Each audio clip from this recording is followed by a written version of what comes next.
Hello, everyone, and welcome to the 411 Ground and Pound MMA podcast, your weekly look into the wide, wacky, wonderful world of mixed martial arts.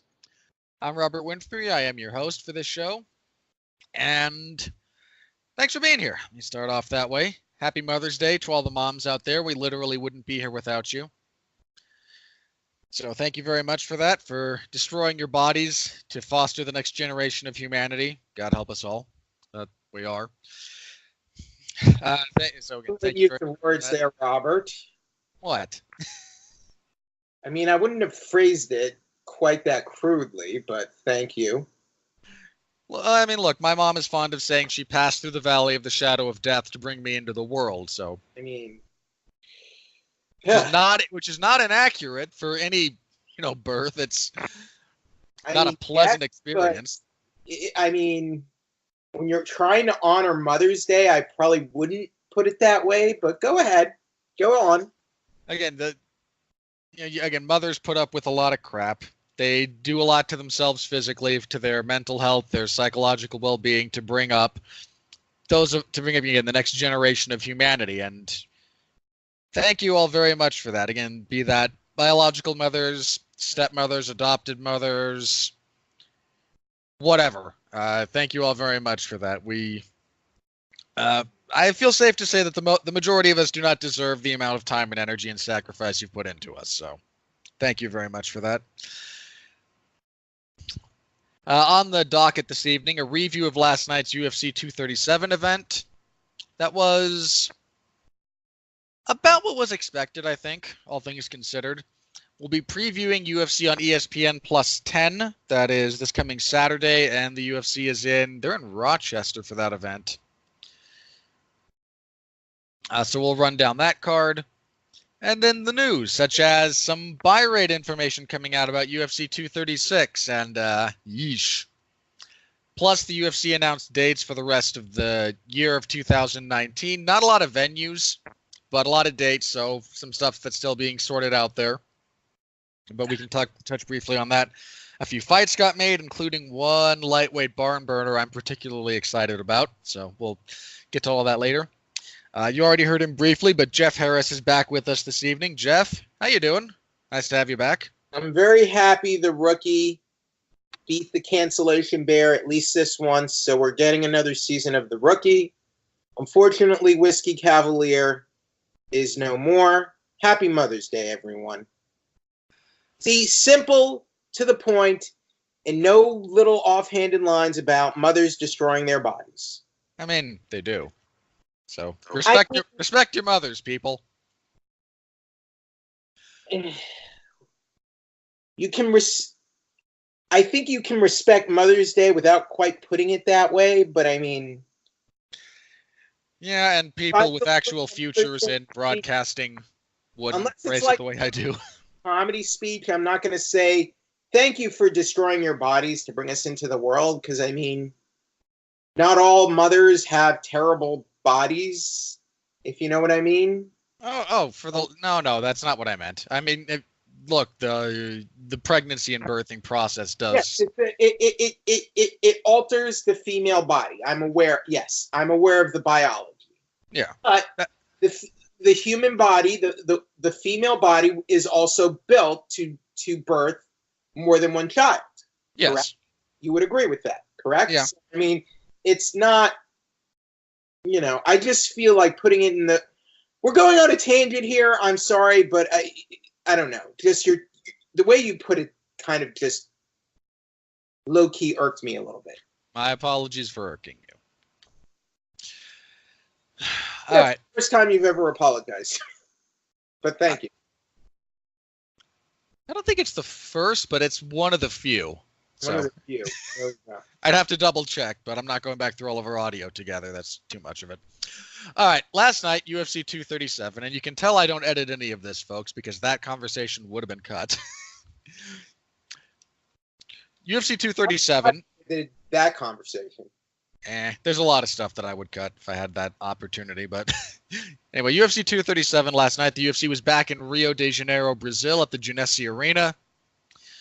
And I think if you looked at this card on paper and then how it played out, it was probably, I think a lot of this played out largely to expectation. Maybe not all the results, but the fights that you looked at on paper and thought would be good were pretty good. The fights that you looked at on paper and thought were sad. So, main event, Jessica Andrade becomes the new women's strawweight champion by knocking out Rose Namajunas with a slam at 2:58 of the second round. Ooh, boy, was this was a fight. That fight delivered, though. It absolutely did. Rose, I said one of the reasons I picked Jessica Andrade last week was I was not sure that Rose would have the ring generalship to really kind of keep Andrade off of her consistently. And that did kind of wind up being her downfall. Inevitably, that became her downfall. But that first round, she was very, very mindful of her presence in the cage. What's so strange in that first round is that was like an amazing performance. That's like as good as we've ever seen Rose. I mean, yeah, I would absolutely agree with that. I mean, that transition where Andrade lifted her up in a slam while she had the key lock, and then she transitioned from the key lock into an armbar attempt. And I mean, Andrade managed to get out of it, but that was like slick MMA grappling there, you know? Oh yeah, that was a really slick sequence. Really, like almost everything was picture perfect, high level MMA. Oh, her jab was on point, was lightning fast. She had really crisp 1-2s. She was mindful about exiting on angles whenever Andrade tried to bum rush her. Rose looked great. Now, again, there was a couple of things that Andrade was able to do that I do think played into what happened in the second. Yeah. One was the leg kicks. It looked a little slower in the second. Did you notice that? Oh, yeah. There's two reasons I think she slowed down. One was the leg kicks that Andrade landed, because those were pretty heavy. And, I mean, the leg kicks from Joanna, who has... Joanna's leg kick game is a lot more consistent than it is nasty, necessarily. But Joanna gave her problems with leg kicks. You know they're there, but they aren't going to do all the damage. Yeah, she's more an accumulation kicker than a heavy kicker, which is fine. Both styles have merits. I'm just surprised and she did the drawbacks. Technique again, and it was able to work that last time. Yeah, there's actually like two very specific reasons that worked, which I'll get to in a second for those who are interested in minutia breakdown like that. The other thing that I think worked to Andrade's favor in the second, again, the leg kicks were important because that hampered Rose's movement. The other was body shots. Rose is a little soft to the body. I mean, I've seen worse reactions to being hit in the body than but Rose and Carolina. Because Carolina changed the entire complexion of that fight with 2 hard knees to the body from a clinch. And that was one of the worst reactions I've seen to being hit in the body. Maybe not the worst, but that was up there. What about Rose's knee in the first round? That went to the head? Oh, that was... Because Rose timed a really nice one to Jessica's head when she was ducking in. That was a really nice piece of business. And almost finished the fight.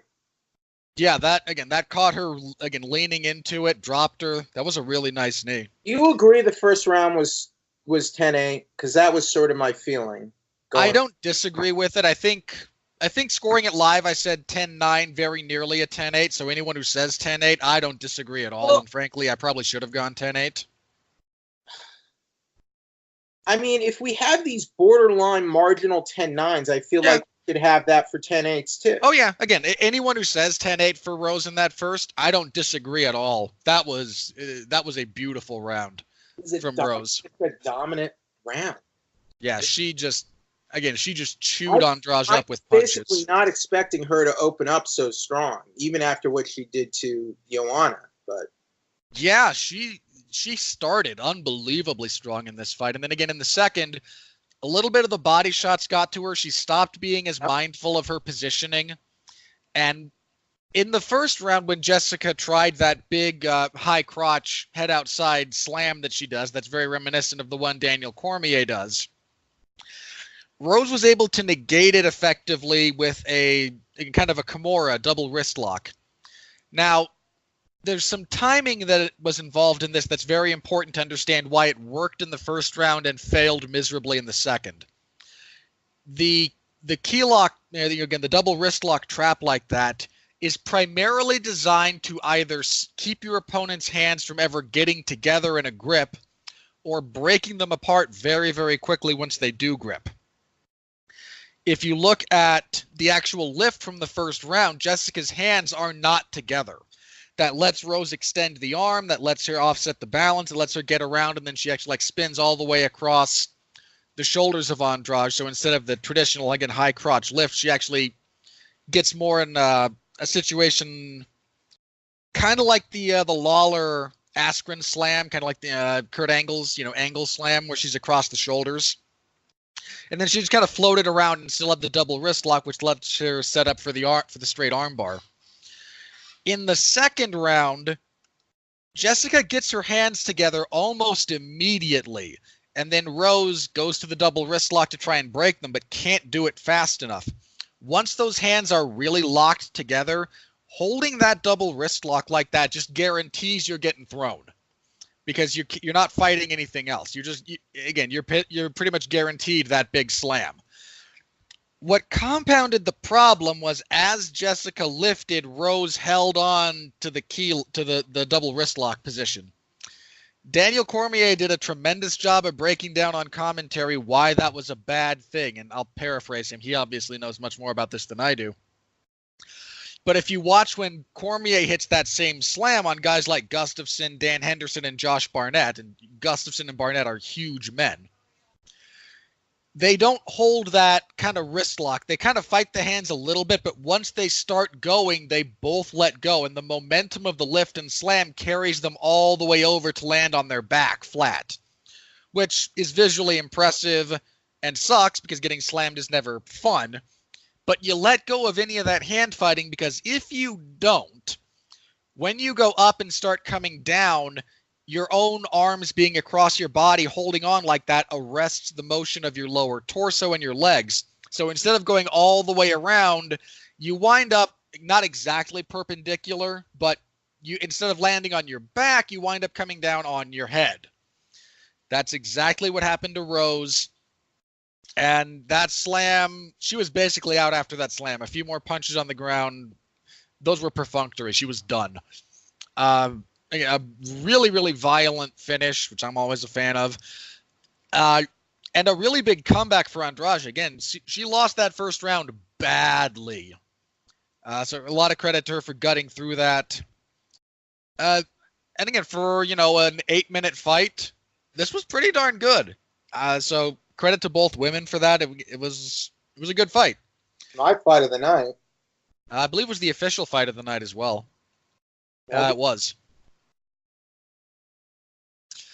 So Andrade is your new women's strawweight champion, and Rose Namajunas might be retiring. She kind of hinted at taking a step back away from the sport after this. So flat out said, "I want to do something else with my life." So I mean, for at least a little bit, yeah. In her own words, not for at least. I mean, she said she's. I'm adding the at least a little bit. She left the door open. But she flat out said, I want to do something else with my life. I think she could be done, but we'll see. And if she is, she has nothing to be ashamed of. She's had a darn good career, actually. Considering her record is 8-4, came into the UFC at what was her record? Based like 2 or 3-1. Okay. See, I thought she lost. She was 2-1 coming in at the time of her UFC debut. UFC 2-1, fought for the UFC title in her UFC debut, lost by submission, came back and beat, Joanna, who looked like an unclimbable mountain at that point. I think you would agree. Oh, yeah. And then beat her again. Mm-hmm. In a completely different fashion in many respects. I mean, at 8-4, she's done more than most. Felice Herrig has never even fought for the title, and look at how long she's worked and toiled in her career. You know, And Namajunas may have a short career, all things considered, but that's a very deceptive 8-4 record. I mean, those 4 losses are to Tisha Torres, Carla Esparza, Karolina Kowalkiewicz, and Jessica Andrade. That's some elite level opposition. Right. But and within that space of time, to become the first woman to beat Joanna and beat her again. She beat her twice. She's the only woman that's beat Joanna at strawweight. I mean, that again, she has had an incredibly successful career. And look, she is still a very young woman, and she's talked about wanting to have kids in the past, and she might want to come back and fight again. That's completely her decision, but she has nothing to be ashamed of, and she's been a great presence in this sport. And a lot of people are talking about her mental weakness or anxiety. I mean, yeah, so what? Call her mentally weak all you want. She still beat Joanna, beat her twice, and she even admits, like, part of the reason she fights is she's facing her fears. Donald Cerrone has talked about a lot of these things as well.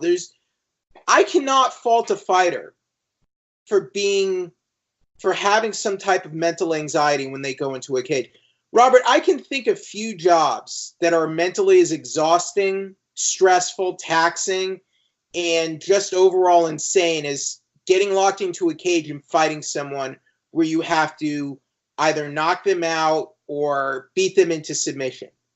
Now, I'm not saying it's like as stressful or the same as being a soldier, a firefighter, a police officer, but you would probably agree there are a few jobs on this planet that could be as stressful as what Rose has been doing for a living these past several years. Now, fighting is an unbelievably mentally draining endeavor. I mean, just think about it for just a minute. You're literally getting punched in the face for money. You're stepping into a circumstance where, not to be overly dramatic, but people die. I mean, there's I forget. You're risking yourself to severe bodily harm and injury. Guys have had limbs broken in two. You are very rarely the same person stepping out of the cage as you were stepping into it. I'm not gonna sit here and be an armchair critic or keyboard warrior and say no one has the right to criticize fighters or never call them mentally weak. But I am saying that, yes, you can criticize Rose and call her mentally weak, but look at what she's done. I mean, look at the people Joanna Champion knocked off during her run, where she defended the belt, 5 times? Something like that. And beat Jessica Andrade during that run. Decisively. Like that's one of Joanna's crowning performances for my money. And Rose was the one who unseated her. So call her mentally weak all you want. She's still done more than what most women in this sport will never reach or never get to. So whatever. I think it's I'm not saying you can't criticize fighters and never. I'm not saying you can never call fighters mentally weak. Because there are fighters out there who have issues with head games. Look, we are very critical of fighters, you and I, and other people who have been on this show. But I just think to criticize Rose by calling her mentally weak, I think it's kind of silly, because I mean, maybe she has had mental anxiety, but look at how she's been able to overcome it time and time again, and it got her to the title. Mm-hmm. So I cannot, and all that considering how mentally and physically brutal this sport is, I cannot fault her at all for wanting to possibly walk away if that's her decision. Because I agree. If she walks away now, hopefully she's made her money and saved her money well. She can do other things. It sounds like she has a lot of things going on. She and Pat Barry might want to finally get married, and she might want to start a family. And once again, I'm not saying you can't have a family and you can't be a fighter, but if you do have a family and you're a female and you're a fighter, you do have to take a considerable amount of time off to arrange that, correct? You would agree? Oh, yeah. I would absolutely. I mean, if nothing else, just at a bare minimum, the pregnancy is about 1.5 to 2 years off. Even Ronda Rousey is taking time off now from her WWE career, and we don't know if she'll be back.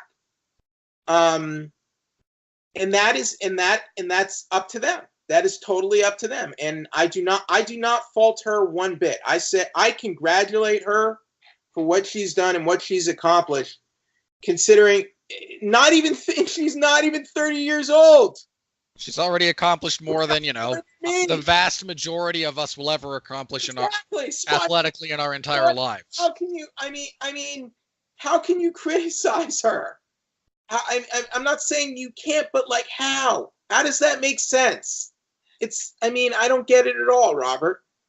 Again, there's some objectiveness to that in the sense that if you want to talk about, because she's been open about some of her anxiety issues and whatnot, and so yeah, but doesn't that make her that much more impressive that she's dealt with that and how she's overcome that in the cage? In some ways, yes. Yeah. Well, no, I'm debating the merits of the argument about it, because again, the fundamental kind of the premise there is, and the question I have to ask myself when answering that question is it more impressive to admit the weakness and overcome it, or to be so maniacally self-assured that the thought of you potentially losing or falling short never even enters your mind? Because both those things are very, very impressive, and I'm not sure the degree to which one is all that superior to the other. But what you just did, Robert, was the epitome of what they call a pregnant pause. Fair enough. Again, it was just an odd thing to consider, because I haven't actually thought about whether or not I consider either of those approaches to the mental aspect of fighting to be superior to the other necessarily. What Rose does, look, even if you putting aside what Rose has talked about with her mental state and whatnot, just what she's accomplished is unbelievably impressive from a purely athletic standpoint, even if you take the mental side out of things. Just that, once again, I can't even imagine what these men and women have to experience sometimes. It's probably, you are getting locked into a cage, and you are put in a scenario where you are risking life and limb, literally. And I imagine the only things that could be greater or closer are being in battle as a soldier, or being a firefighter, or a police officer, where you're put in stressful, just high-risk situations. And there are very few jobs on this planet that probably come close to that. No, I agree. Now, look, some people might thrive on that adrenaline rush. Oh yeah, they are definitely those people. Well, I don't think Rose is necessarily a weak person for having to deal with that either. No, like that's again, if you want to talk about her mental state as it pertains to her fight game, I think that's one thing. She's undeniably not a weak person. Now, I recall both of us predicted Andrade to win, didn't we? That is correct. I guess I was surprised because of how dominant Rose was in the first round. And then I guess Andrade won in a way I didn't really expect her to win. I expected her to either win like a war of attrition or ultimate, and then, you mix in her takedowns and grappling throughout the fight, or possibly even knock Rose out herself. She did knock out Rose, but I didn't expect her to, just slam her on her head like that. But still, an impressive, from a finish standpoint, it was very impressive, because you don't see that very often. No, you do not. So, Yeah, this was only, I believe, the fourth UFC title fight to end via slam. Now, And the first one since the first fight between Matt Hughes and Carlos Newton. now what's interesting here is Andrade's champion now. Joanna is going back down to strawweight and is going to make another run for the title and could be fighting Andrade again with Andrade being the one holding the belt. Let's see. Does Joanna have her next fight lined up? I don't think anything's official yet. I know she announced she wanted to go back to strawweight, but other than that, I don't think have to there's get anything like specific. title eliminator first, but it wouldn't. If Joanna is going to continue fighting, it wouldn't surprise me if she's the one fighting Andrade for the belt again this time. Yeah, and frankly, I still favor Joanna in that fight. That's just, again, it's not that Jessica's a bad fighter, but the way they match up just seems to heavily favor Joanna's style. So different because now we've seen Joanna get defeated in the UFC. Yeah, a few different times. So, and I don't know, maybe there is something in those losses that Andrade can kind of pick up on, but a lot of her style is just so predicated on, I don't mean this pejoratively, but bullheaded, forward, persistent aggression. And Joanna's an exceptional matador. She's very good at that. Andrade has gotten better too. She has, and again, I would not rule out an Andrade victory in a rematch the same way I was just, because the first time they fought, my thought was, yeah, this is Joanna's fight.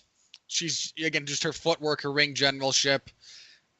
And she even, overperformed relative to my expectations in that respect. That fight between those two is a masterclass in how to move around the ring against an aggressive opponent, how to perpetually punish them. And Joanna was also incredibly diligent about not clinching up with Jessica Andrade in that fight because Jessica's a ridiculously strong human being. I mean, it's a little bit crazy when you consider her size, what she's able to do from just a pure strength perspective, because, I mean, she was throwing around women at 135 pounds, and now she's just ragdolling them at 115. She's a very, very strong person physically. What do you think Nina and Serov could be in that conversation soon? You think she's not? She's fighting Tatiana Suarez, right? Yeah. I can't remember. I think that's the UFC at the next pay-per-view at 238. So yeah, I think the winner of that could be in that conversation, I think. Don't you agree? Yeah, the winner of that fight's in the conversation.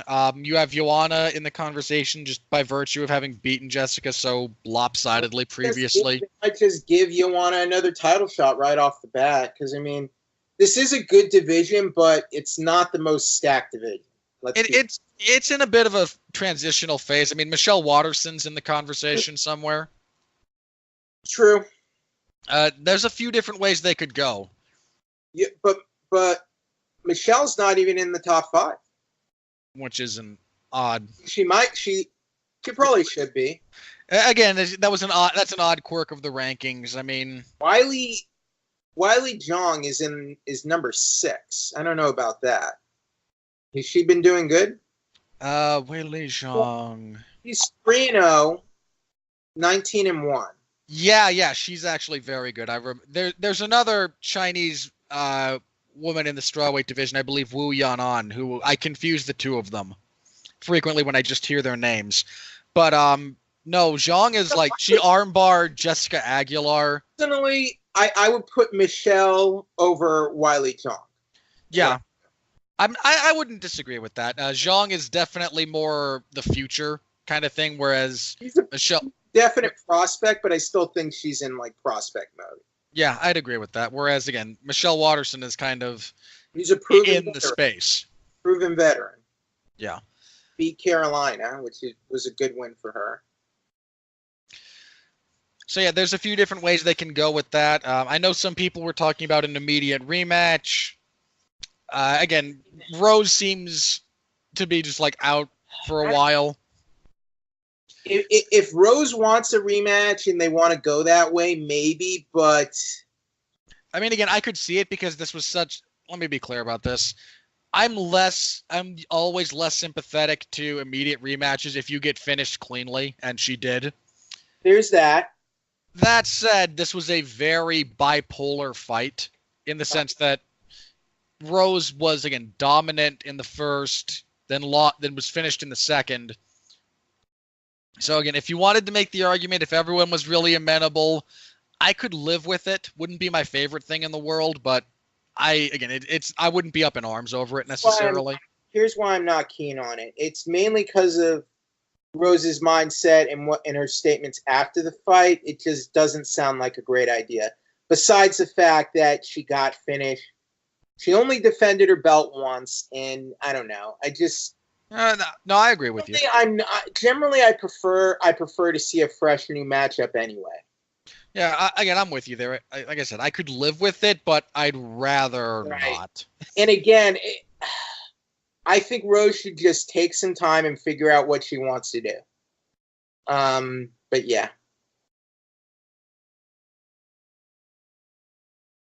It sounds like she's it sounds like to me, and this is just my personal opinion, it sounds like she's ready to move on, Robert. And yeah. If she wants to move on, she should do that. I agree. I mean, again, she doesn't owe you, me, or anyone else anything. If she's done, then fair, be done. Give us some great fights, some great performances. She's had a great career. And if she's ready to walk away, she can walk away having been a UFC champion and doing some incredible things in a very short span before she's even 30. Good for her. Yeah. I say all the power to her. So, yeah, I'm looking forward to what Andrade does next. Again, I'm not sure how long her reign will be, largely because I'm not sure how long they'll keep Joanna out of the title mix. And I think there's elements of how she and Tatiana Suarez match up that favor Suarez. There's others that pretty heavily favor Andrade. Because Suarez is a great wrestler, but her striking is very much a work in progress. So, well, again, if those two were to fight, you wouldn't see something like this, but I think you might see Suarez struggle with, again, the punching of Andrade as opposed to the grappling. This fight too. True. Because Rose was beating her to the punch quite a bit in the first round. Yeah. Well, again, Rose is a much more polished striker than Suarez. I almost think that's the best striking we've ever seen from Rose in that first round. It was up there, yeah. Again, there's segments of these. Her movement looked really impressive. Her movement, her footwork. Yeah, again, she did a great job about moving in and out, about exiting at angles, about not getting pressured into the fence. She turned Jessica a couple of times. It was a genuinely great 5 minutes out of Rose Namajunas in that first round. Genuinely great. A lot of fighters will never put together 5 minutes like that in their entire career.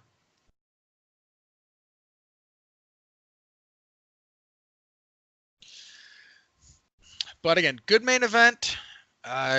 Good for Andrade. Curious to see where that division goes next, because there's a few different ways they could take things depending on the outcome of a few fights, injuries, timing, the usual. Can we skip the co-main event? I don't want to talk about it. You don't have to say anything if you don't want to. Jared Cannonier defeats Anderson Silva via TKO. This was a leg kick that led to a knee injury in the first round. I mean, there was nothing too crazy here. Both guys had interesting kind of things to do on the feet, nothing crazy. But Cannonier just pretty consistently was landing there because they're opposite stance fighters. Just landed that inside leg kick a few times. Landed one square onto the knee of Silva. And when I say square onto the knee, I don't mean that Silva was turning his knee in, checking it, but just straight onto the joint from the side. And when Anderson came down, just nope, that was it for his knee. He mentioned after the fact that he was nursing a bit of an injury coming into the fight, and this exacerbated it. Which, again, fair enough. It happens. But, if you're Anderson Silva, you're 40-some-odd years old. I don't know. 44, thank you. He's only had one win in his last, 7 fights? 8 fights now. Jeez. Yeah, 1, 2, 3, 4, 5, 6. Yeah, Win got overturned. Because I mean, yeah, technically, okay. So he did win the decision against Nick Diaz, but that got overturned, and even the decision against Brunson, I thought he lost. I mean, I'll give him a bit of the pass on the Cormier thing, just because literal 3 days notice or whatnot. So okay, fair enough. You lose that, but I'm not sure, kind of what we're doing here. This is a guy who not only has basically done it all, holds a number of records, is one of the greatest ever. I'll tell you what's going on here, though, Robert. He's a veteran who can't walk away. That's what we're seeing. I think there's some of that. I also think, and this is my take on just the UFC's perspective, I think the UFC will continue to book him just because they know if they released him, he would go fight somewhere else, and they'd rather he not fight under a different promotion. We'll get do that. Let him. Well, he's under contract to the UFC. They can just make sure he fights out whatever he has, or that it goes that for as long as he's under their contract, and then they'll see what happens. I mean, if he doesn't want to re-sign with them after his contract's up, he doesn't have to. I just don't want to see him become like Chuck Liddell. Heck, I don't want to see him become like BJ Penn. I mean, I feel like we're getting close, so. He hasn't looked as bad as, BJ has lately, but we're getting there. I agree. We're completely getting there. I'm just glad he didn't get another serious leg break because I was a little concerned because that ending did remind me a little bit of the Weidman fight. Yeah, I had some flashbacks. I had a couple of flashbacks, but again, hopefully the knee injury isn't terribly serious, but by the time you're in your 40s, especially with as many, I mean, Anderson's been training pretty consistently for how long now? I mean, he debuted in 97? Anderson? Yeah, he debuted in MMA in 1997. So 22 years ago. So when he was in his early 20s. Because he was born in 75. And I mean, and let's be pretty clear about this. He's been fighting for over 20 years. And I mean, he was almost certainly fighting before that. It just, maybe wasn't recorded. The guy's been, training, forever, since he was a very small child when he started training in, jiu-jitsu and lucha libre and, all of that stuff. So this is a guy who's been training for 30 some odd years at a minimum, probably over. That's a lot of wear and tear, and your body just can't keep it up forever. And I think we're just kind of at the point with him where, that the age is absolutely becoming a factor in his body's ability to recover from issues. When he was on top, to me, he was the Michael Jordan of this sport. Yeah, he seemed untouchable. He really did. I just kind of want him to stop. I know it's not my decision. I just kind of want him to stop. But whatever. Not my decision. Does Cannonier deserve credit for this victory? Yeah. I mean, he caused it. Anderson didn't step wrong and that destroyed his knee. He got kicked. He got attacked repeatedly. So, yeah, I give Cannonier a lot of credit. I give Cannonier a lot of credit for not sucking up to the Brazilians as they were booing him. He just kind of... He had that glorious, I mean, what did he expect? What did the journalists expect asking why? I heard a journalist in the post-fight ask him, why were you getting booed after the fight? Because I kicked, if I might quote the late Owen Hart, because I kicked Anderson Silva's leg out of his leg. Yeah. Of course they're going to boo me. I just beat Anderson Silva. He's an American. He beat the hometown hero. I mean, why do you think And I mean, to somewhat compound the issue, that wasn't even a great knockout. Right. If he if he had just like comprehensively if he had knocked him out with a punch or something, he would have been booed. But injury related stuff always kind of seems to leave a sourer taste than a more definitive finish. It's a good thing Andrade won the main event too, because the Brazilians were not doing very well this card. Yeah, they were on a streak of like what 4 or 5, a lot of losses. Because Thiago Moises beat Holloway, then Brazilian lost, Brazilian lost, Brazilian lost, Brazilian lost, Brazilian. Yeah, they were on like a 6 or 7 fight losing streak. Mm-hmm. If Namajunas had won that fight, there might have been a low-key riot of just horribly disgruntled fans. But it would have just been because it's not absolute. Normally, the Brazilians do very well in Brazil. That's not been true lately. At first, when they first started going back to Brazil. Yeah, their first ones, the Brazilians did very, very well, but they actually put up a graphic in the hype pieces for this fight that going into this event, the Brazilians were at like 30. I can't remember if it was like a 0.32 or a 0.23, but one of those. They were less than 33% win rate for Brazilians in Brazil. It's not absolute, but it's good. It's good that Andrade was able to send the crowd home happy, because there would have been a lot of disappointed Brazilian fans. There would have been a lot of annoyed people walking out of that arena. That's very true. Especially after watching Silva just lose in that fashion. But good for Cannonier getting a win. Getting a win over a 44-year-old declining legend. Let's be honest. That's what happened last night, Robert. I don't disagree.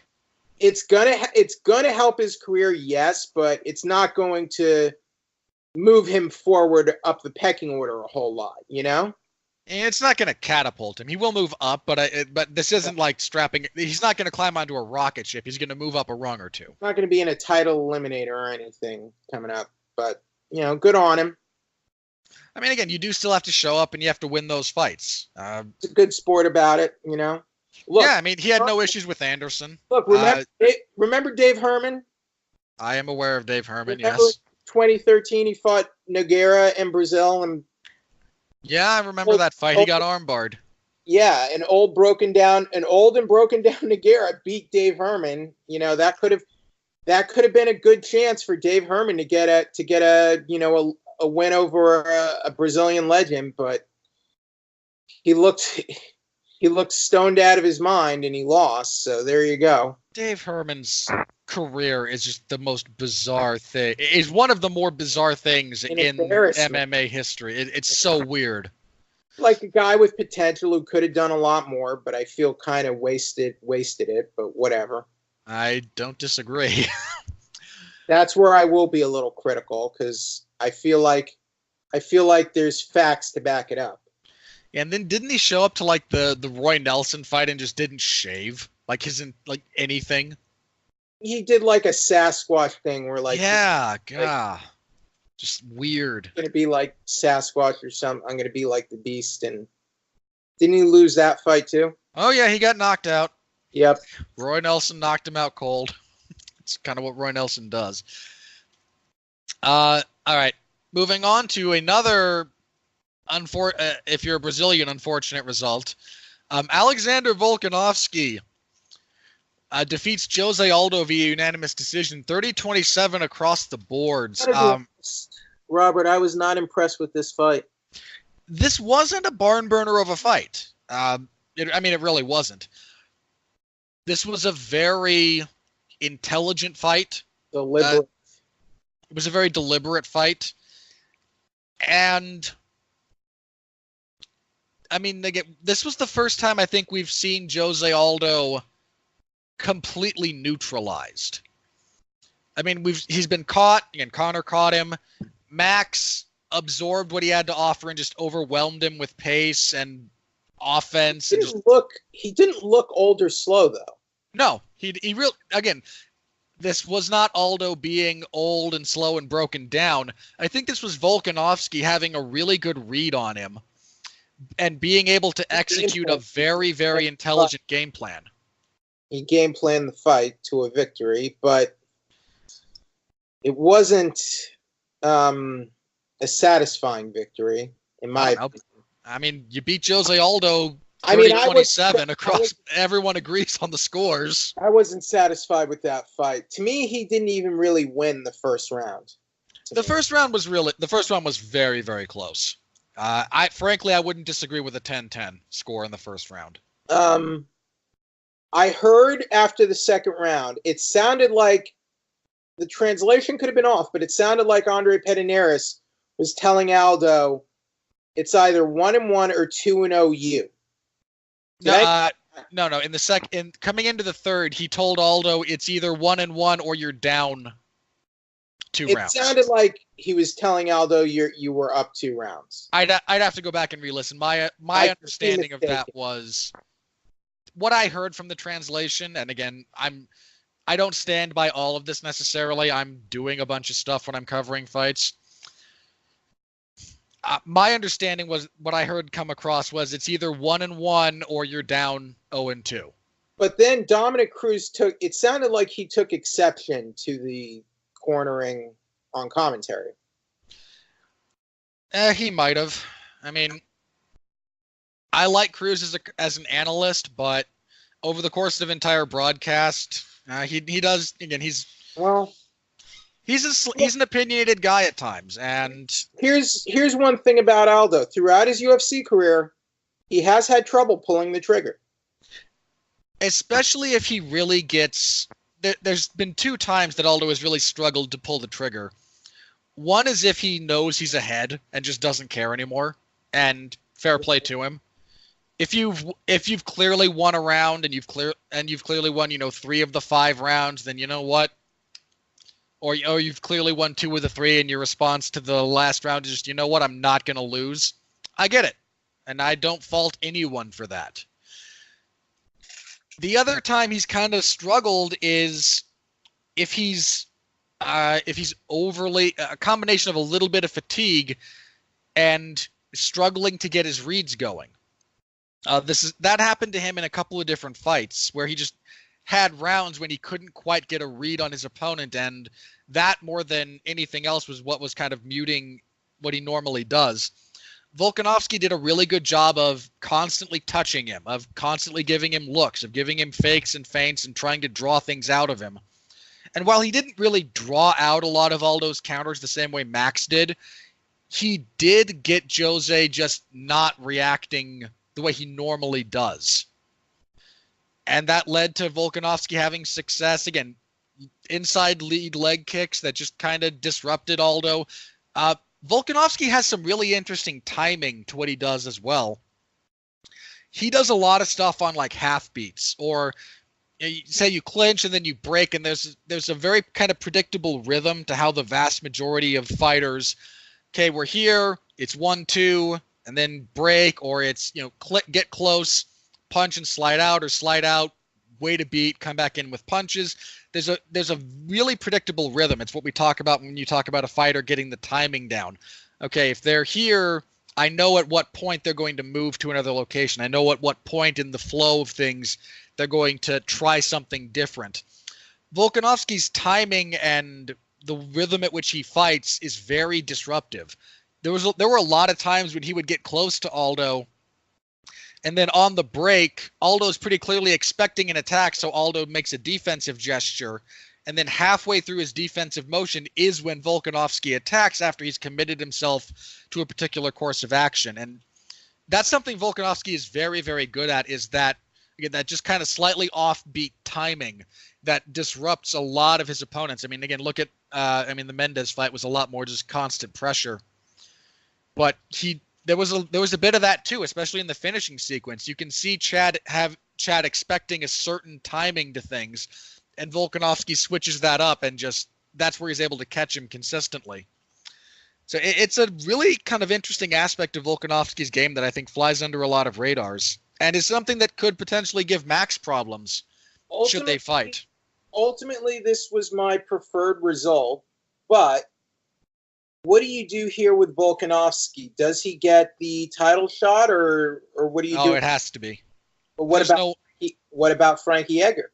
What about Frankie? He's been on the shelf too long. Yeah, but I mean, look. We're talking about the UFC here, where often logic goes out the window. You see? Fair enough. No, that's true. Fair enough.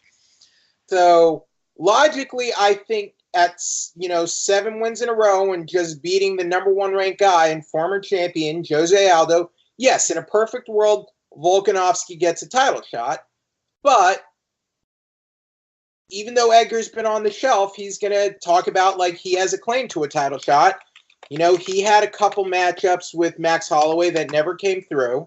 Wasn't Edgar's last fight the Ortega loss, or was it the Swanson win? It was Swanson win. Okay, so he's 1-1 in his last 2, and that win is over. But he's still ranked in the top 5. Which, frankly, I'm not sure he should be, just given the inactivity at this point. Look, Frankie Edgar has convinced the UFC to give him multiple title shots before. That's true. Again, on a purely, they were warranted, honestly. Not all of them were. The second fight with Benson Henderson, for example. Yeah. I'm just saying. No, I agree that could be out there in the ether. The UFC might try to make Frankie and Volkanovski fight. And look, I love Max, but what if he has more issues going down to 145? That's true. So, okay, again, let me preface this. Assuming that Max is going to... That's a big if, and if I had wheels and pedals, I'd be a bicycle and all that. But I can't overlook these things because they've happened quite regularly. Yeah, I said before, if Max wants to really try his hand at 155, he needs to change elements of his body not chemistry, but he needs to change his physiology, because while he has the frame for lightweight, he doesn't have the muscle mass for it right now. Right. And if he wanted to make that change, I think he'd be very successful at lightweight. Heck, he could even be he could become champion there. That's not out of the question. But right. There's a commitment that has to happen to that weight class. And if he does, he cannot come back to 145. I don't think that's in the cards. If Max wants to defend the 145-pound title again, I think it should be Volkanovski. I really do. I mean, this guy just beat Chad Mendes and Jose Aldo back-to-back. I agree, but I've kind of learned recently it's tough to expect rational decision in matchmaking from the UFC on a regular basis. That's true. And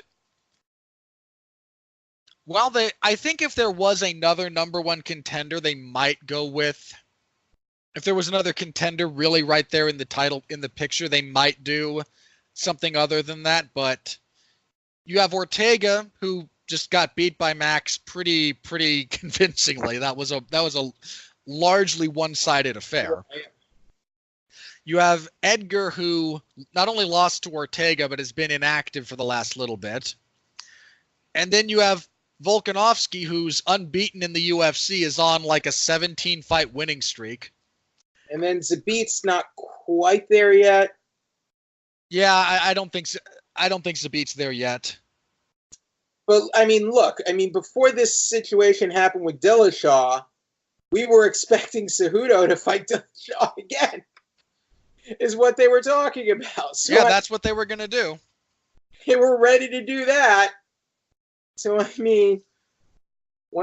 again, you're also, at that point, you're also dealing with some externalities kind of complicating things. That would be the rough equivalent. Externalities, Dillashaw being a crybaby. Sure. That he got knocked out. And the UFC trying to find an excuse to get rid of flyweight. Okay, but also Dillashaw being a crybaby and continuing his crybabiness on Joe Rogan's show. I haven't seen his. If he went back on the show, I haven't seen it. Couldn't handle getting knocked out. In fairness, he wasn't knocked out. He was stopped. While he was doping on EPO. Come on. Look, I'm not. Look, again, I'm just, for the purposes of clarification, he was not rendered unconscious. He was stopped with strikes, and I was okay with the stoppage. Again, just in the issues of clarity, he didn't like getting stopped. He doesn't like losing generally. If he's not entirely convinced that I think he's mentioned this. He thinks that the ref who stopped the Dodson fight back in the day stopped it early. Yeah. Like, he's just not a guy who handles loss. And again, fair play. There's a lot of very, very ferocious competitors who don't. And maybe, and part of the drive to be that great is intrinsically linked with a dislike of defeat. So, again, in that sense, I mean, he doesn't owe me being a good loser. Fair play. If he's a sore loser, he's a sore loser. I don't have to like it, but he doesn't owe me anything. He doesn't, owe me being a good loser. All right. I think we can do quick hits for the rest of the card. Yeah, I think we can do that. So again, Volkanovski should be fighting for the belt next. There's a few things in the air. Again, whether Holloway will actually return to featherweight or make a commitment to lightweight. Frankie Edgar's out in the wings. Brian Ortega's still in the title orbit. Especially if Max does vacate the belt, Ortega is absolutely in that title picture. You have Zabit on the rise. There's some things in motion, but from where I sit, Volkanovski should be fighting for the belt. He's on an impressive overall streak. And those last two fights have been, again, this one wasn't the most entertaining fight, but I think if you watch Volkanovski specifically, there's a lot of good things that he does. Okay, so for the rest of the card, Laureano Staropoli defeated Thiago Alves via unanimous decision, 230-27s, 129-28. I think the sport has just passed Thiago Alves by at this point. He got by for a long time on athleticism, on power, on being a strong guy. And just a lot of his game has kind of been figured out. Not even him specifically, but just kind of the way he operates generally has been figured out in the larger sense. So, not a great fight, but not the worst thing either. Irene Aldana defeated Betch Correia via armbar in the third round. Correia missed weight badly for this fight. She weighed in at 141 pounds. A catastrophic failure for my money. Aldana, I don't know. There's a lot about her game that's good, but I don't know that she's going to make the necessary improvements to ever get a lot better than she is right now. But again, she's got some good skills, but I don't know. Something's not quite really connecting, and I'm not sure she's going to be able to fix it. But a good win. The armbar at the end was really nice. The way she set it up from the back, adjusted her grip. A little bit was improvisational rather than textbook, but it worked. That was a very legitimate armbar. Ryan Spann knocked out Antonio Rogerio Nogueira in the first round. Little Nog is another one of these guys who probably shouldn't be fighting. Certainly not in the UFC. He's just old and slow, and Little Nog's had some great fights. He's had some great victories. He's had some wars. It's just he's over 40 or around 40 and has had, again, training and fights the majority of his life. Okay, thank you. So, not like the greatest, not the greatest win in the world for Ryan Spann, but you got to show up and win those fights, and he did. Thiago Moises defeated Kurt Holloway via unanimous decision, 230-26s, 130-27. I mean, this was all right. It was just kind of there. I don't remember anything terribly interesting about this card. About that fight, rather. Excuse me. Warley Alves knocked out Sergio Moraes with punches in the third round. A really nice uppercut, actually. Alves seems to have fixed his issues with his gas tank, because for a while, that was kind of the big knock on him, was he had a good round. And then if you got through that round, he really slowed down and you could kind of put it on him. He seems to have addressed a lot of that, so credit to him. Sergio Moraes also, when he gets knocked out, his body does funny things. I mean, I remember the Kamaru Usman knockout, and he just kind of collapsed and flopped over in a weird way. Here he gets knocked out with an uppercut, kind of the same thing. Warley Alves, largely underappreciated fighter. He's very, very good. And your saddest fight of the evening, Clay Guida defeated BJ Penn via unanimous decision, 229-28,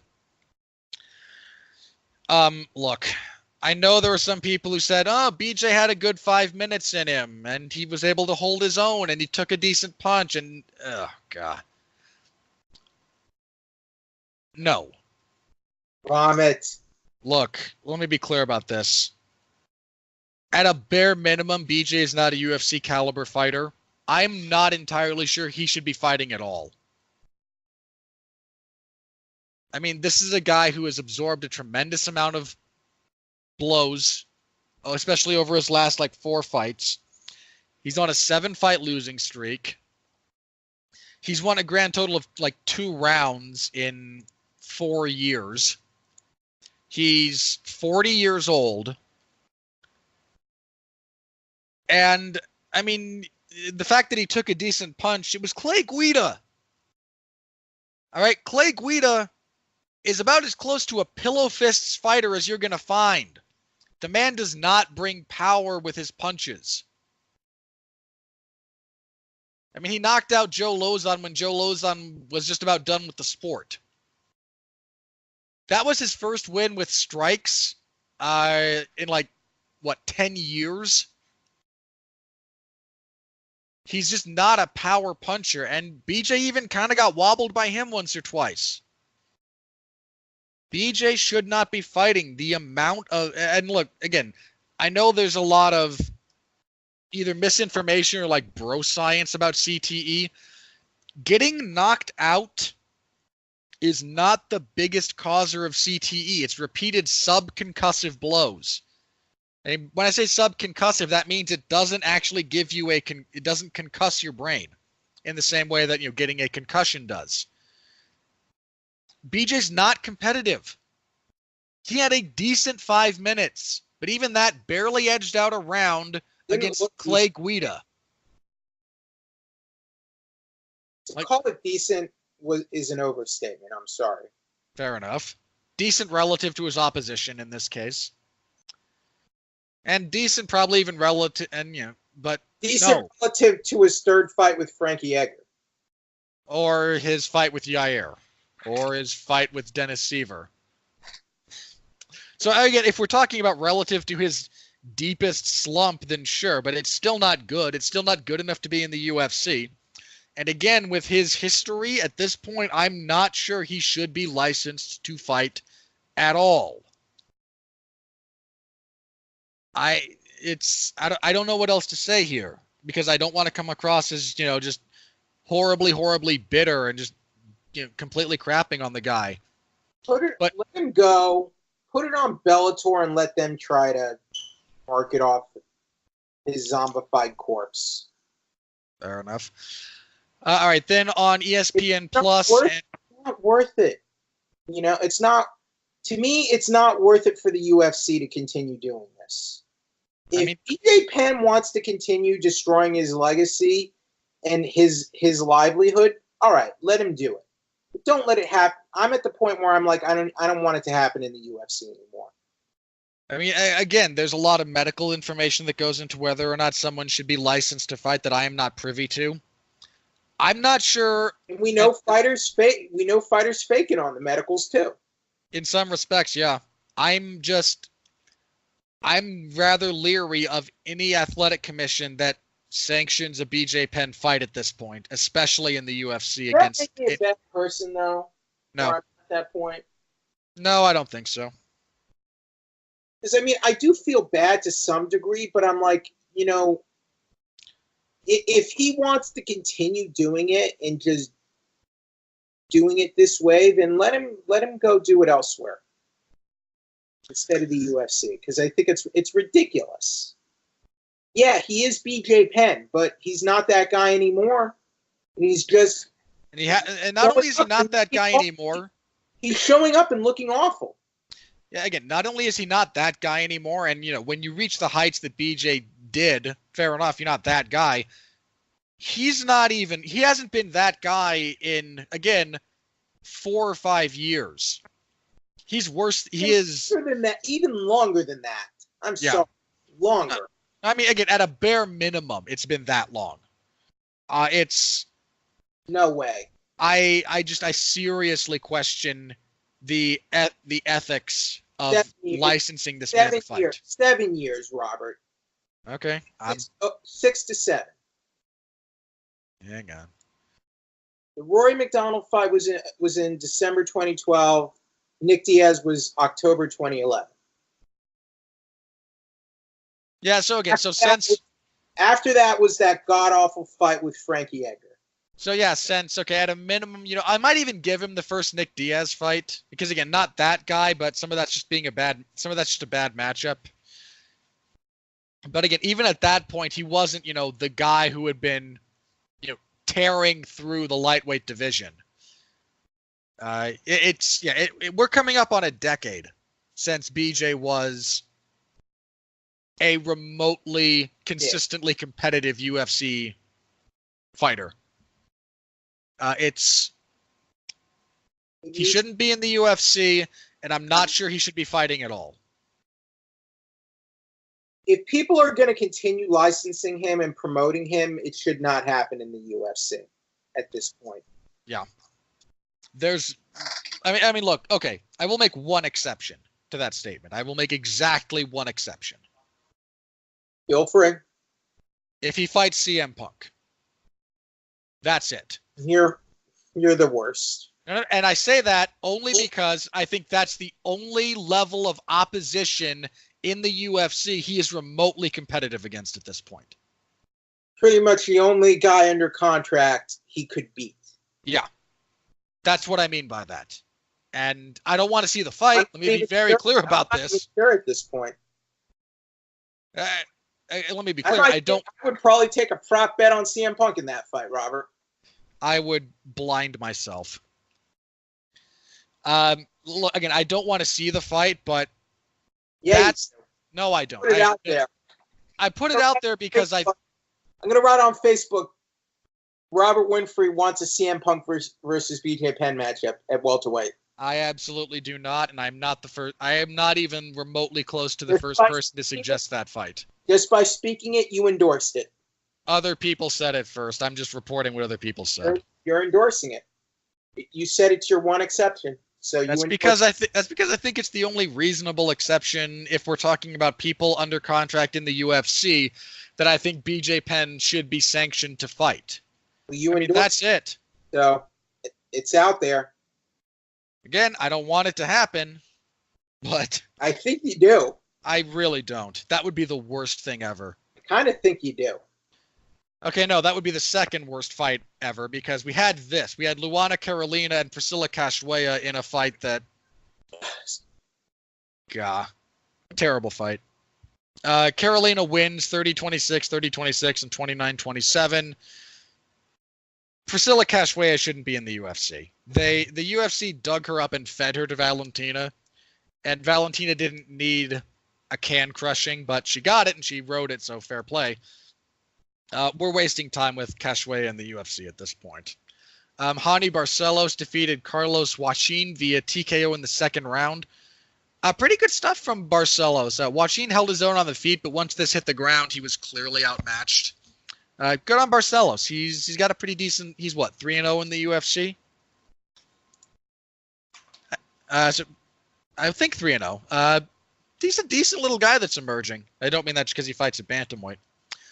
And kicking everything off, Viviane Araujo defeated Talita Bernardo via knockout 48 seconds into the third round. Araujo looked really good. She had really sharp movement, really good in and outs, really good straight punches. Talita Bernardo's striking is like Todd Duffy levels of awful. And then knocked her out in the third. Araujo took this fight on very short notice.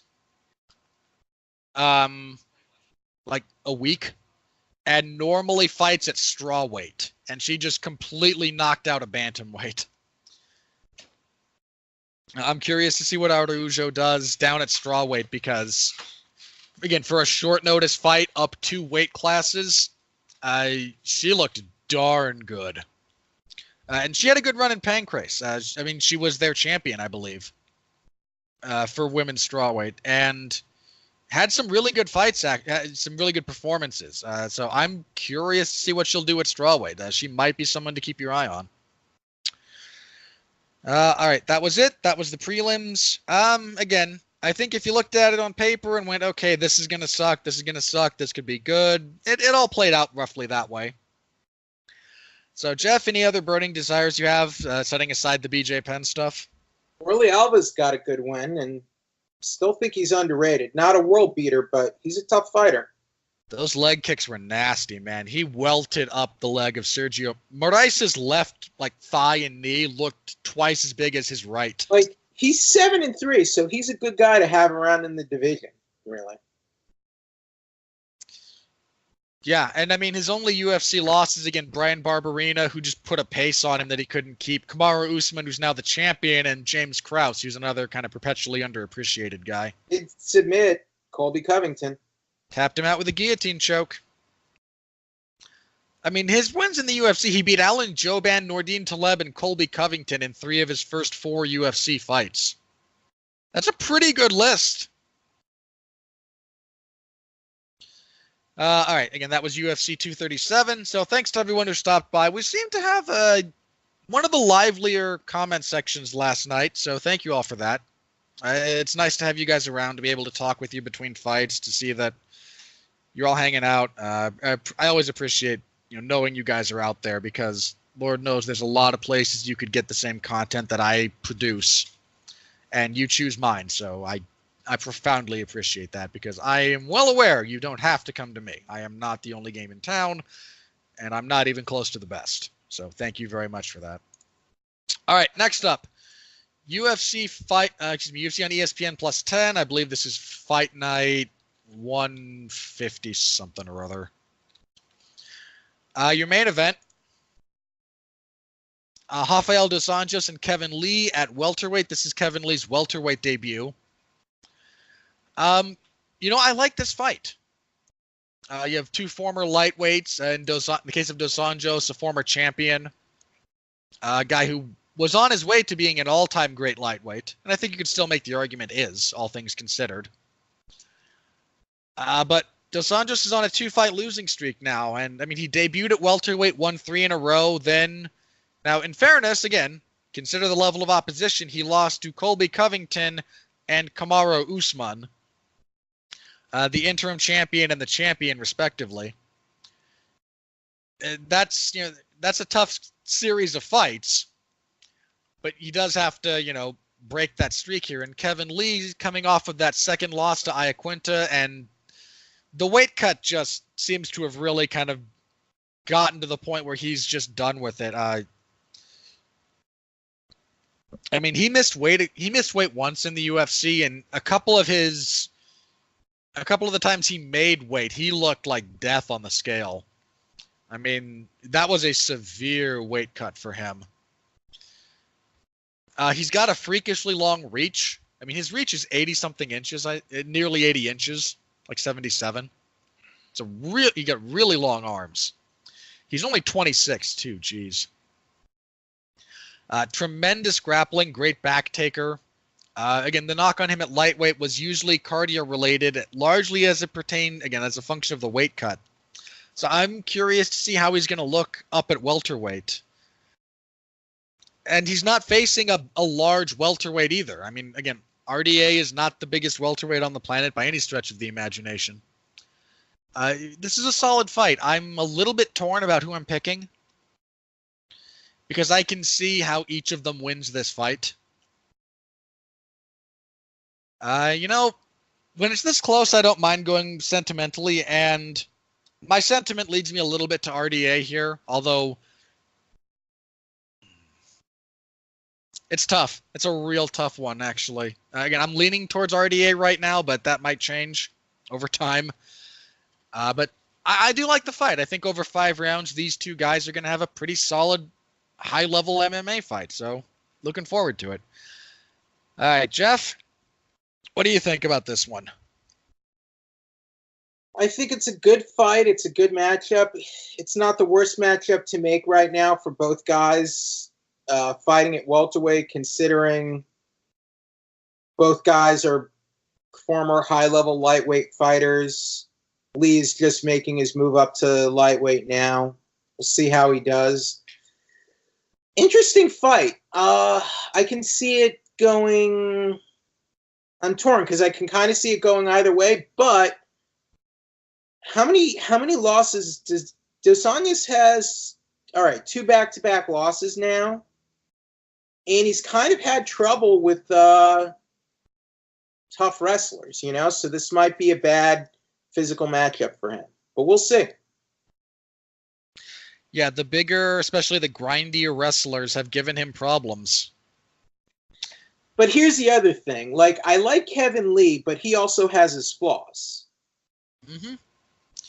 That I could very well see Dos Anjos exploiting.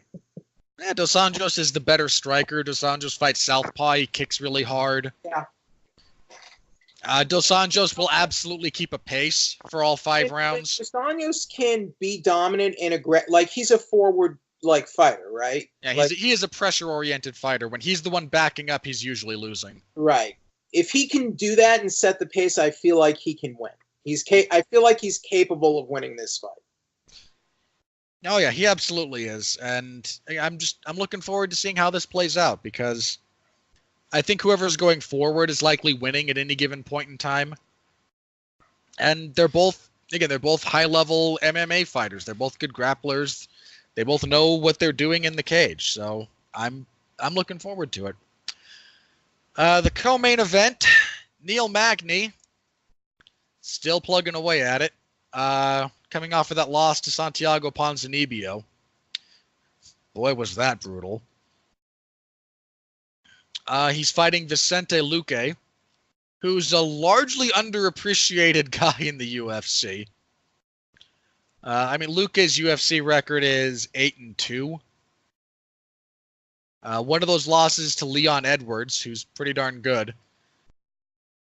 The other, in his UFC debut, he lost to Michael Graves, but Graves has since gone on to do nothing. Luque's on a 4-fight winning streak. Has finished all 4 of those. Jeez. He's poised to kind of make a real move. Luque is again largely underappreciated as a fighter. That said, Neil Magny's a pretty tall order. I don't know that Luque will have kind of just the raw-boned kind of punching power that Santiago Ponzinibbio did. He's a much trickier fighter, whereas Ponzinibbio's a bit of a bruiser. I don't say that uncharitably. Luque has tricky chokes, but Magny also isn't much of a double leg guy. He's much more of a clinch and a body lock takedown artist than shooting from the outside and putting his neck in danger. I can see ways for both guys to win this fight. I'm going to lean towards Magny just a little bit, but Magny may have peaked. I mean, I know he's only 31, so there's still a couple of years left when he's still like in his physical prime, but he's really got to get, this is kind of, it's not, completely do or die, but he's entering a pretty critical phase in that if he's really going to make a move, he's got to start doing it now. So I'm going to lean towards Magny, but I think there's some potential for this fight. Jeff, you're a bigger Neil Magny fan than I am, so tell me how he's going to win. He's going to lose. Oh, a dagger right in the back. Oh, you stabbed poor Neil Magny in the back. Is it wrong that I'm favoring Luque here? No. My jokes aside, no, not at all. Luque's a really good fighter. I just kind of like Luque right now, and I feel he's got the.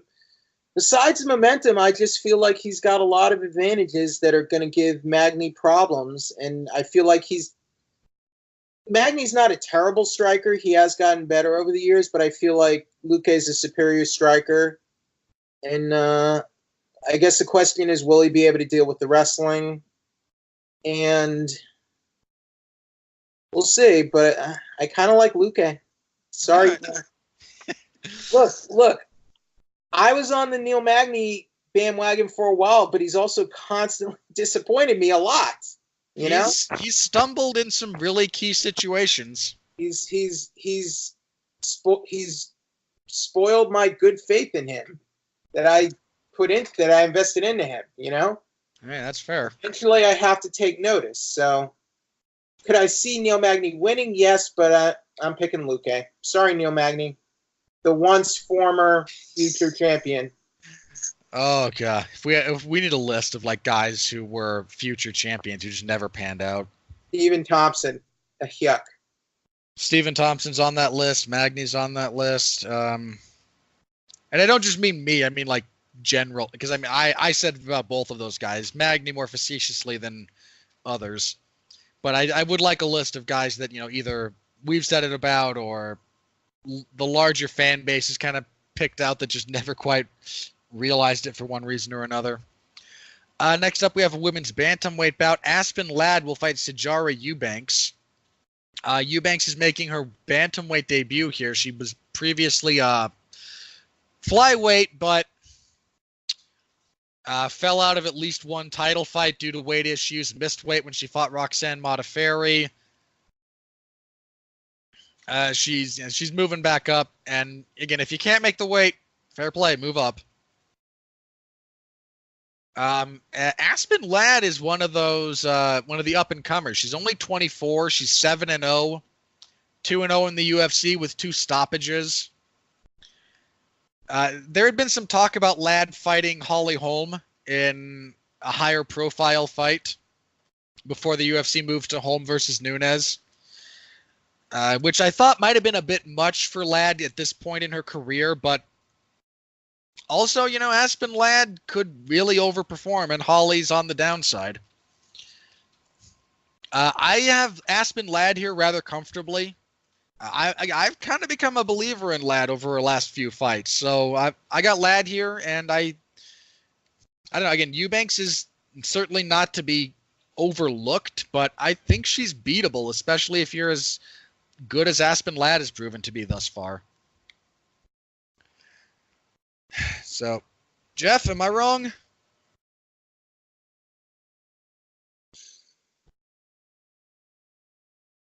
Aspen Ladd. All right.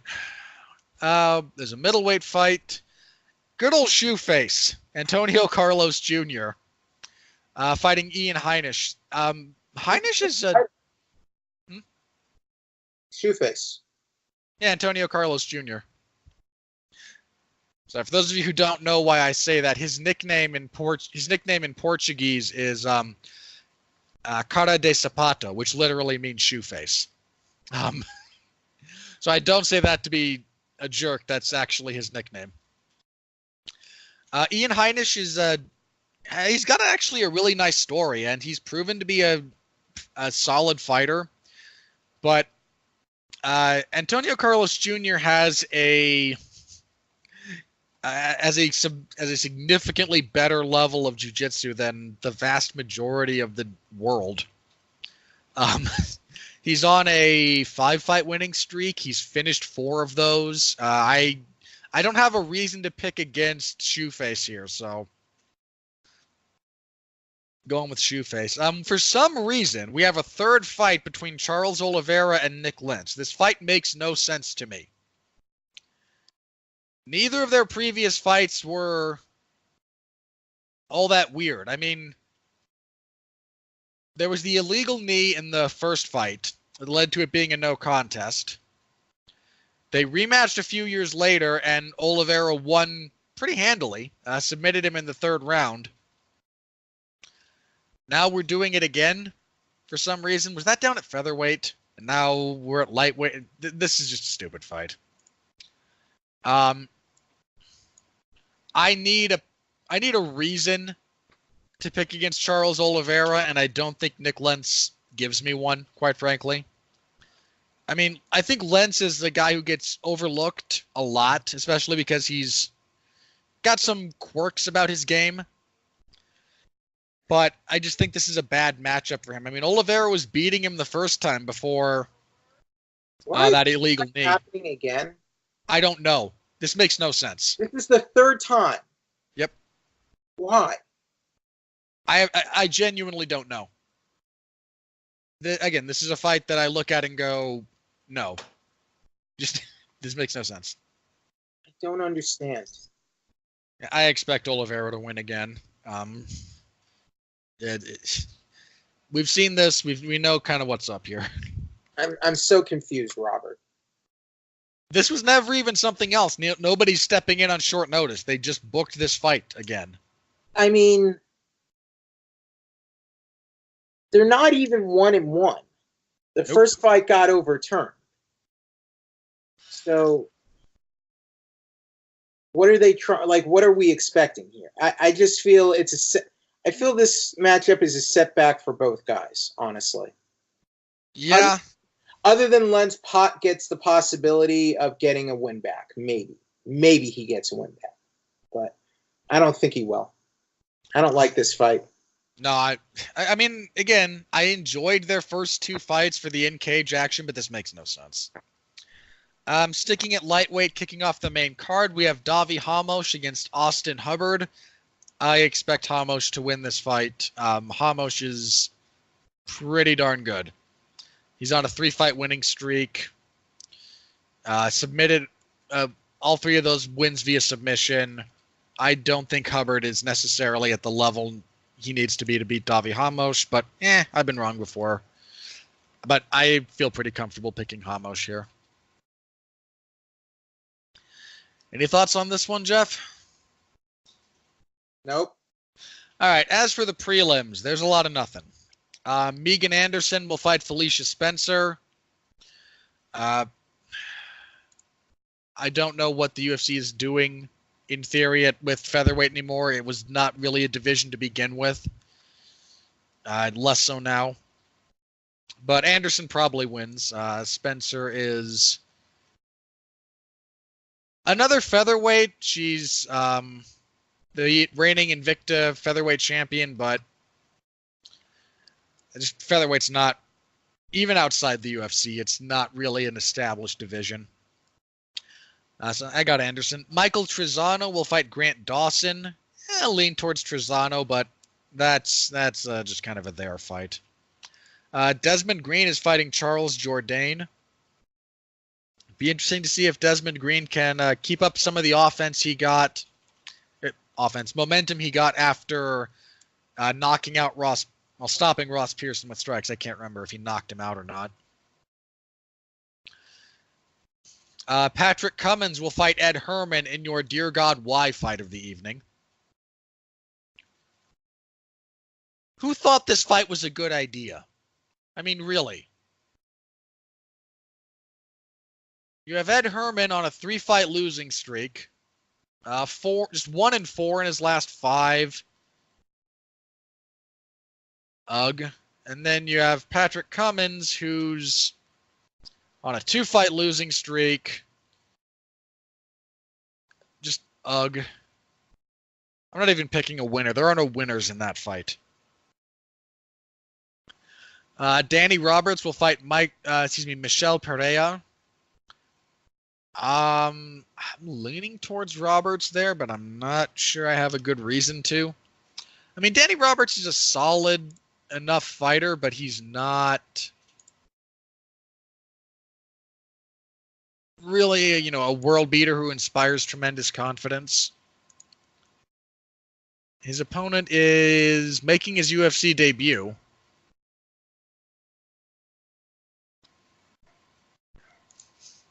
I'll go with Danny Roberts, but middleweight Zach Cummins will fight Trevin Giles. Giles is one of those Contender Series alums, right? Yeah, he's won 2. Oh no, he's won 2 fights in the UFC though. Okay. I mean, Cummins is decent. Yeah, I'll go with Cummins, but that one I wouldn't be surprised to see that go the other way. And kicking everything off, Julio Arce will fight Julian Erosa. Arce 2-1 in the UFC. His only loss was a split decision to Shayman Moraes. And Erosa is in the middle of his second UFC stint, I believe. And if memory serves, he's 0-2. Yeah, 0-2. I'll go with Arce there. But I mean, I don't want to say anything too bad about Julian Erosa because he's a hardworking guy, but his fights are just so uninspired.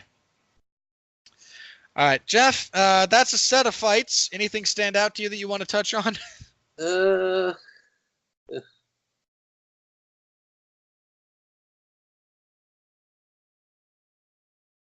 Pat Cummins is fighting. Yeah, he is. No, he was still under contract. I'd hoped he was gone. Megan Anderson is fighting. Mm-hmm. Okay, then. Yeah, that's not an inspiring group of fights. It's just not. But I will be there covering it, so Saturday, the 18th, stop by, say hello. I always appreciate knowing that someone else is out there, because occasionally I do wonder about the existence of the world I can't see or immediately perceive. Because who would know? All right. My paranoid discussions aside, I want to talk before we get into some of the fight announcements and whatnot about the buy rate for UFC 236. Because there's been some estimates now kind of bandied about, and the one I heard was around the 100,000 buy rate mark, which might in fact be high as far as the actual numbers go. So, Jeff, you'd heard a little bit lower, I seem to recall. Well, if I'm reading this report right, Meltzer says less than half of 200,000. Okay. So yeah. So it had to be under 100,000 then at that point. Assuming there's not some stupid linguistic quasi-trickery going on, yeah, you're looking, so again, around the 100,000, which might actually be on the high side of things. Now, it's however much stock you want to put on the Wrestling Observer numbers, but that's all we ever really get until UFC becomes a publicly traded company, which there's talk that might happen at some point. We never hear their number. That might not be the case anymore, and I bring that up very specifically because ESPN is. ESPN is owned by Disney. Yes, but ESPN does not own the UFC. No, but they might be required by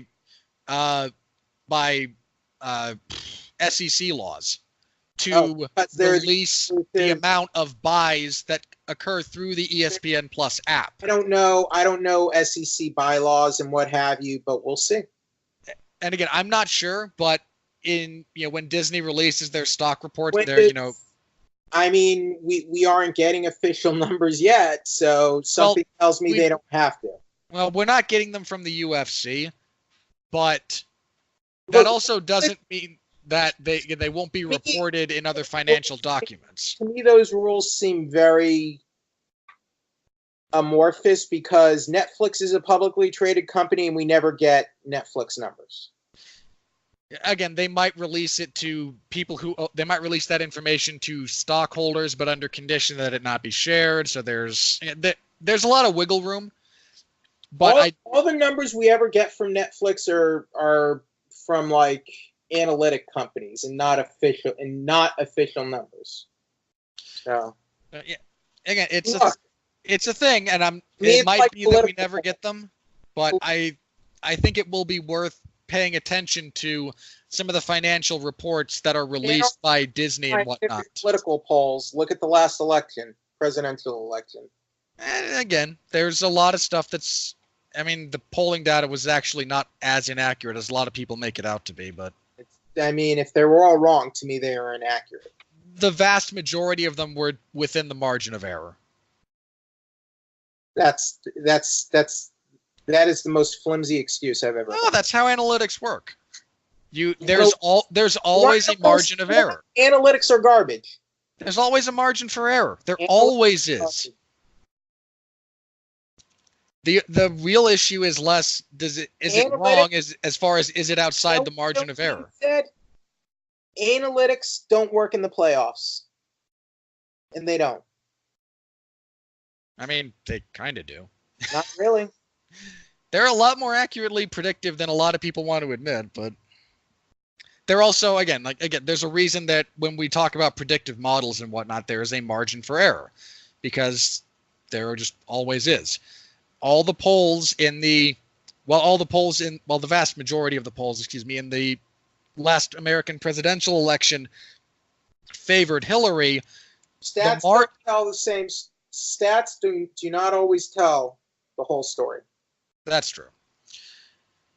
So again, I think it's worth paying attention to the the financial reports and whatnot that ESPN will release, whether or not they are going to have to disclose that information, or whether or not they don't. But again, it'll be worth paying attention to see if it's going to come out in that location, how many people buy it through the ESPN Plus platform. Because again, that still won't account for Canada. Canada has a different pay-per-view business model, and the UFC's not on pay-per-view in different countries. Different regions have different rules. What I have to say about these numbers. They are not encouraging numbers. However, in the UFC's defense, this was the first time they were doing a pay-per-view event through ESPN Plus. So there's a learning curve. There's a curve, and to me, this is a mulligan. Now, if this continues to happen through International Fight Week, I would say they are not in deep trouble, but they are in trouble where they need to rethink things. And they need to figure it out. Well, it provides an interesting circumstance because the licensing fees that the UFC gets from ESPN, because again, ESPN is paying to have the UFC on that app for pay-per-view. Is ESPN going to be happy with subpar pay-per-view numbers for these events? That's a big question. I can't imagine they would be. Yeah, again, I don't know for sure. Again, it just needs to be. I have major problems with this ESPN model because we're already paying a subscription service either monthly or annually for ESPN Plus. And then we're paying another $60 to view the event. And like the best they can do is like you get $30 off one event, correct? That was the deal. Something like that. That was the deal I recall when they first. I feel like that's not a great deal.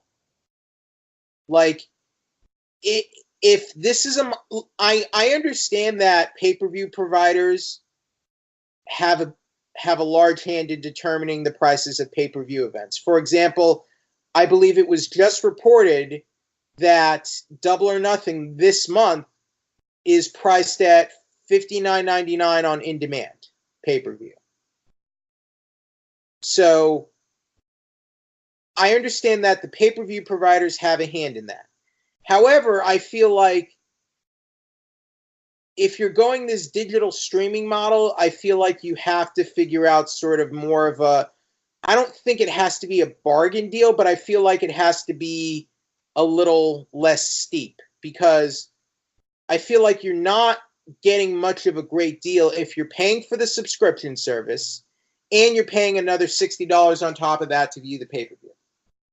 It's not a good deal. I'm sorry. Or am I wrong?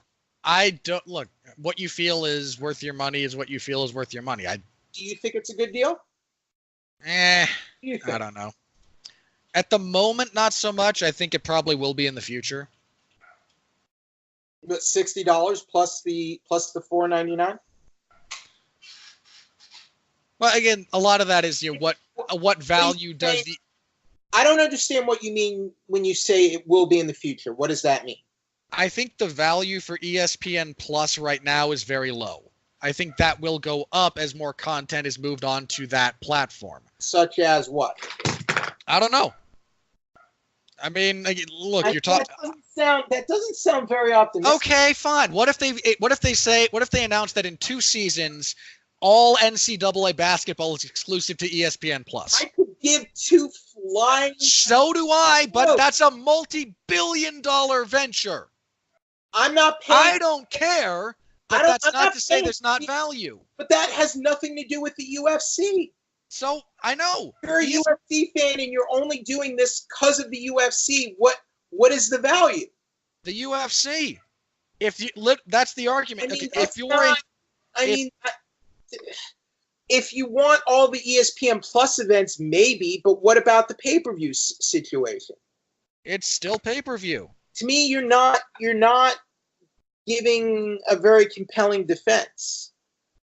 I mean, look, my argument here is not that it's the best thing in the world. My argument is if you want to talk about is this is there an appropriate amount of value for the financial investment? Is there value in this for UFC fans? Considering that ESPN Plus has the fastest access to the catalog of fights that take place on that platform, yeah, I think there is. Including for the pay-per-view model. Look, if you think a pay-per-view is not worth $60, don't pay. That's a surprising attitude coming from you. Why? I'm genuinely curious why. There have been plenty of something you would say. There have been plenty of pay-per-views the UFC has put on that I said I didn't think were worth the price of admission. Okay. If you come across one that you don't think is worth your money, don't buy it. I just think I feel like we're being sold a bill of goods like that this is great for everybody. It's not great for everybody. I mean, let me be clear about this. If you're a UFC champion and you rely on those pay-per-view bonuses to get a significant paycheck, yeah, you're getting the shaft. It's not looking like a great deal. No, unless they can build this up and make it better. Right now, if the bulk of your paycheck comes from pay-per-view points, if you're Conor or Brock, who, let's face it, make the bulk of the money they earn when they fight is not their disclosed purse. It's pay-per-view points that they get for the size of the event. I don't know if this is true. Apparently, the ESPN Plus deal is a big reason why the Brock deal didn't work out. Yeah, there's a lot of people who mentioned that recently, that Brock looked at that model and said, okay, I want a bigger upfront payday, and the UFC said no, and he said bye. And if Conor ever fights again, I think it's going to be a big point of contention. I mean, you know, all flaws aside, Brock Lesnar does not need the UFC at this point. The UFC arguably needs Lesnar more than he needs them. Agree? I would agree they need him more than he needs them. I don't think they need him at all. I mean, for a big show, to get a big name, a big show, and a big, some big gates and all that.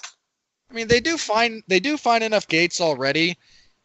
True. They're doing okay gate-wise. And again, part of the reason the UFC is so happy with this deal with ESPN is the licensing fees that they get. And I heard Luke Thomas report this number. So how accurate it is, okay, fair play.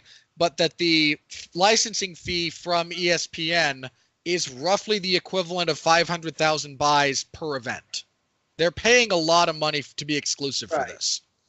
So the UFC now cares almost not at all about selling. If numbers don't improve, how long ESPN will be okay with that? That is the big elephant in the room. Like, how long is ESPN going to be okay with lower? Like, is there a buyout clause to this deal? Like, No idea. You don't know. I don't know. It's a valid question.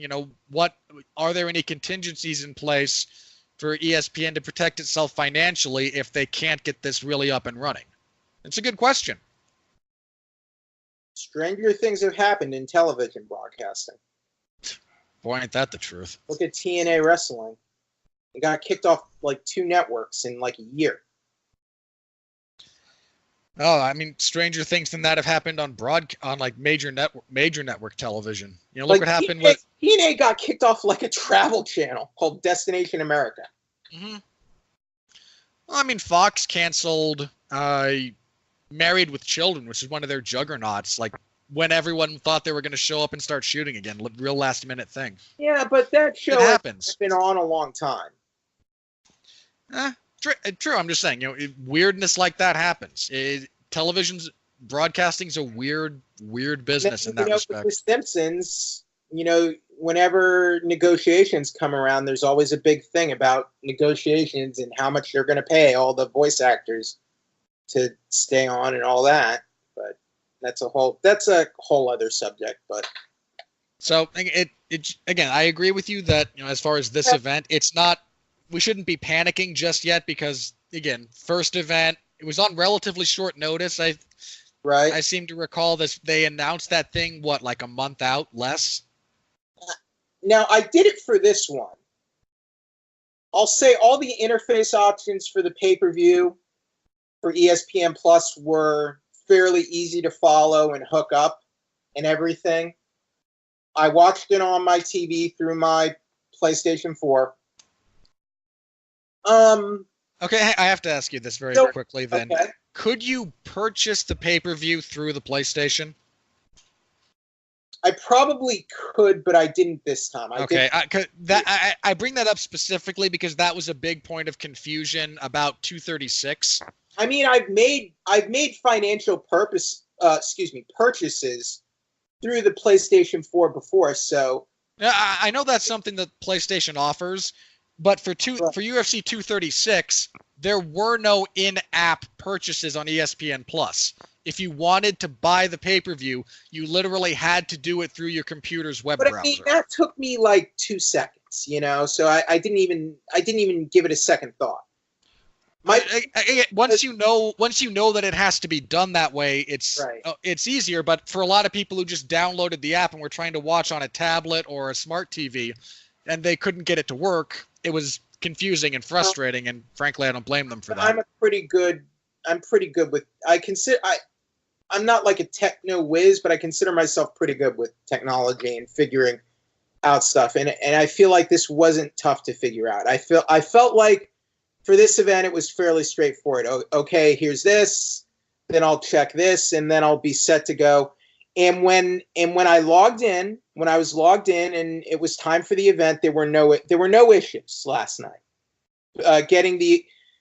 Because you just have to make sure you have the proper login and you made that purchase earlier. So as long as you're logged in and you made the order, you should have no problems. Loading the pay-per-view was seamless. And the pay-per-view stream had no issues running on the PlayStation 4 app. So all that worked out fine. Yeah, so, again, I think the big issue that a lot of people had was in-app purchases versus only being able to buy via your web browser. And I think they're working on fixing that. I'm not sure about this one, but I know they are working towards adapting that in the future. Now I got to be honest, like 6-7 years ago, I probably would have been more reluctant to moving over to a live streaming model. But I feel like in the last few years, streaming services have proven it can be done and done well, and you aren't losing fidelity. And you're still getting high-level content. So I'm not really against it now. And it does take, and sort of the transition of moving on from the old models and the way we used to view things, it is a bit of an adjustment. But everything last night worked, so I don't really have... On its premise, I have no problem with it. It just... Some of the pricing method is where I take issue. Yeah, we're at a point where the technology for streaming an event like that is can handle it rather easily. So right, like live streaming, for the most part, works. Yeah, when it works very, very well. So I'm not opposed to companies like the UFC moving closer to a streaming model. And honestly, there might be a point where monthly pay-per-view events are no longer a thing. And I wouldn't be against that either. But we'll see where it goes. Yeah, there's a lot of directions that the market can go from this point. So it's an interesting time. We've hit a pretty significant technological advancement that can go a lot of different ways as far as that goes. Loosely related to that, before we move on to the fight schedules, I think ESPN announced that they have like 2 million subscribers for ESPN Plus very recently. I can that because it is ESPN. If so, good for them. That's a good number. What has happened to Fight Pass though in the last 6 months? Oh God! There are no live fights on Fight Pass anymore. There are some early prelims that like last night's for UFC 236. The early prelims were available both on ESPN Plus and Fight Pass. But in terms of events, I don't think they're doing events on Fight Pass anymore. No, they're not. So at the moment, Fight Pass is the home to other fight. They host other fight promotions. I had like Submission Underground was going on as we were recording. They do a few MMA events. They have the Roy Jones Jr. boxing promotion that they stream. They do, I think Pancrase streams for them. That obviously MMA. Anthony Joshua fight that might happen on Fight Pass. I don't even know if that's possible, but I doubt it. Anthony Joshua's not a cheap fighter. Right. If they wanted accessibility through that. It's about working with Anthony Joshua, and who is Joshua's promoter? I don't know off the top of my head. I'm not sure what Eddie Hearn. You know Eddie Hearn? Vague by reputation. I believe Eddie Hearn is the promoter for Anthony Joshua, and I feel like there was some chatter about that recently. There was probably talk about it, but I don't think anything will come of it just yet. Again, a few years ago, the UFC let go of all the people who wanted to make Fight Pass a thing. Okay, here we go. So late last month, it was reported that Dana White met with Eddie Hearn, who is the promoter for Anthony Joshua. So, yeah, I imagine nothing really came of it. It could have just been to get some headlines and some clicks, but we'll see. Yeah, just because, again, Anthony Joshua is, from where, in my estimation, the best heavyweight boxer on the planet. And he commands a hefty, hefty price tag. That man makes tens, if not hundreds of millions of dollars per fight. And I don't think the UFC is going to put that, maybe they confront some of it. I mean, they might do a thing where the pay-per-view is available partially through Fight Pass. They can be one of the carriers, but I don't think a whole lot is going to come of that. Yeah, you could be right. Now, again, at the moment, Fight Pass is mostly, again, other promotions that they're giving kind of a platform to. And eventually a lot of their other fights do kind of migrate to Fight Pass, but ESPN Plus has a lot of the catalog of the stuff that takes place on that platform. So while it will move over eventually, it's much, much later. So Fight Pass is kind of just a bizarre entity at this point. It's something that I think they keep around because it was already in place. If it had, I don't think there would be any internal push from the UFC to create it if it wasn't already in place when they had a lot of their staff turnover. So that's the impression I get. Okay. They don't seem to care about adding a tremendous amount of value to it. So let's get into the schedule. Yeah, because the UFC announced the rest of their 2019 schedule in terms of dates and events. There's a lot of these that do not have venues yet. Q3, Q4. Yeah, we're good through the rest of the year. And there will be a live fight on ESPN2. So we are getting at least one event on ESPN2 that's fully ESPN2. That's the October 26th card, yes. Which I'm not opposed to. I feel like we should get more ESPN2 material. I feel like we're getting. My problem with this deal is I feel like it's a little too ESPN Plus and not enough ESPN and ESPN2. It's my feeling. Well, so that is where the bulk of the events are taking place, is ESPN Plus. So yeah, well, I'd be fine with more ESPN2 events. So agreed. Okay, so 242 is in Abu Dhabi. Yeah. Fight Night Plus, ESPN Plus is on September 21st is in Mexico City, Mexico. So they are going back to Mexico. Yeah, they gave us it. We already knew 241 was in Anaheim. Yeah. So they're saying 7 pay-per-views from July to December. And let's see what else. Yeah, again, they just announced dates mostly. Yeah. A lot of these don't even have venues yet. Right. So. Venues or city or locations. So we're still waiting on those. So. Yeah, there's still a lot that's kind of being hashed out, but I mean, I like the ESPN2 thing. I just wish there was a couple more. But yeah, we're looking at, let's see here, I still think they need less monthly pay-per-views on this deal. Yeah, we have 4 events in June, 4 events in July, 4 in August, 4 in September, 4 in October. Pay-per-views in 6 months though. Is one going to be like 2 or 3 weeks apart? Let's see. We have 239. I see. There are 2 in July. 2 in July, 3 weeks. Yeah. Because 239 and 240 are both in July. Ugh. Yeah, we're gonna have 4. We're gonna have 4 events every month until November. Then November and December will both have 3. It's basically a fight a week. Pretty much. You'll be staying busy. My bank account's happy for that. God, I die a little inside every time I make that joke. Thank you. All right. As for the fights themselves, the UFC announced, again, a hyper-violence fight. A bit of the old ultra-violence, if you will. UFC 238 is getting...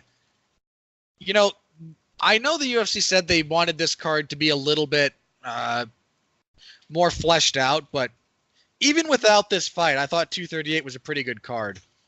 But Tony Ferguson is back and will be fighting Donald Cerrone in a featured bout for 238. This will be just behind the 2 title fights. I'm sad this fight is only 3 rounds. I am deeply sad that these 2 maniacs aren't going to butcher each other for the full 25 minutes. I love this fight. Obviously, these are 2 action fighters. I don't think either of them has ever had a boring fight. I have nothing but love for this fight. I hope it holds together. I expect that fight has 2 very, very violent fights on it. You have Jimmy Rivera and Peter Yan, which is violent. Ferguson and Cerrone, which is violent. And then you've got the serious violence potential of Marlon Moraes and Henry Cejudo. I am really getting amped up a little bit for this card. Ferguson and Cerrone is a really, really, again, really great fight. I wish it was 5 rounds, and I think the winner of this fight is pretty clearly your number 1 contender after Dustin and Khabib, assuming that fight happens. So, Jeff, I know you're a little torn on this because you like both guys, so what are your thoughts? This fight shouldn't happen. Oh, no, we must see the violence of the boogeyman and the cowboy. Ferguson is the number 1 contender who should be fighting for the title. Period. I don't disagree. I mean, again, if there wasn't the Poirier situation, yeah. But, I'm okay with this. Have him fight Poirier. You at that point, you're just needlessly muddying the waters. I say muddy the waters. We have a return waters date. Are already muddy because of Poirier and Khabib and Conor. So we have a return date for Khabib. I think you at least try to let that play out. If that fight falls through, strip Khabib if he's the one that falls out. Tony Ferguson has been denied an actual title shot for far too long. And it's a tragedy. This fight should not happen unless it's for a title. That simple. And I'm not changing. And you know what? I stand by this. I'm not changing my mind. I would love for this to be 5 rounds for the interim lightweight title.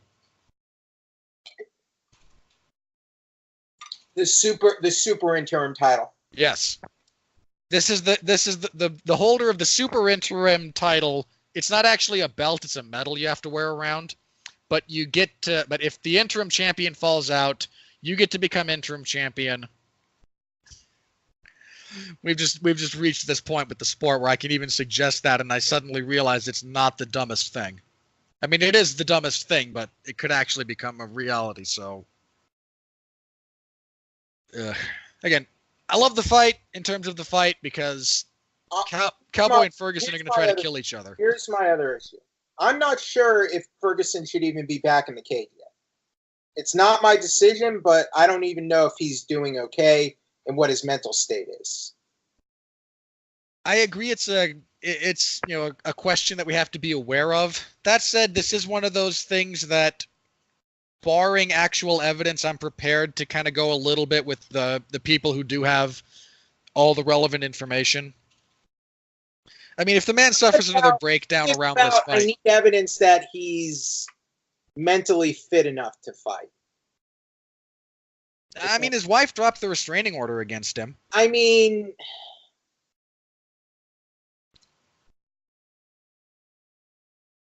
what does that really mean at the end of the day? I mean, it means she no longer has the same concerns that she did when she filed it.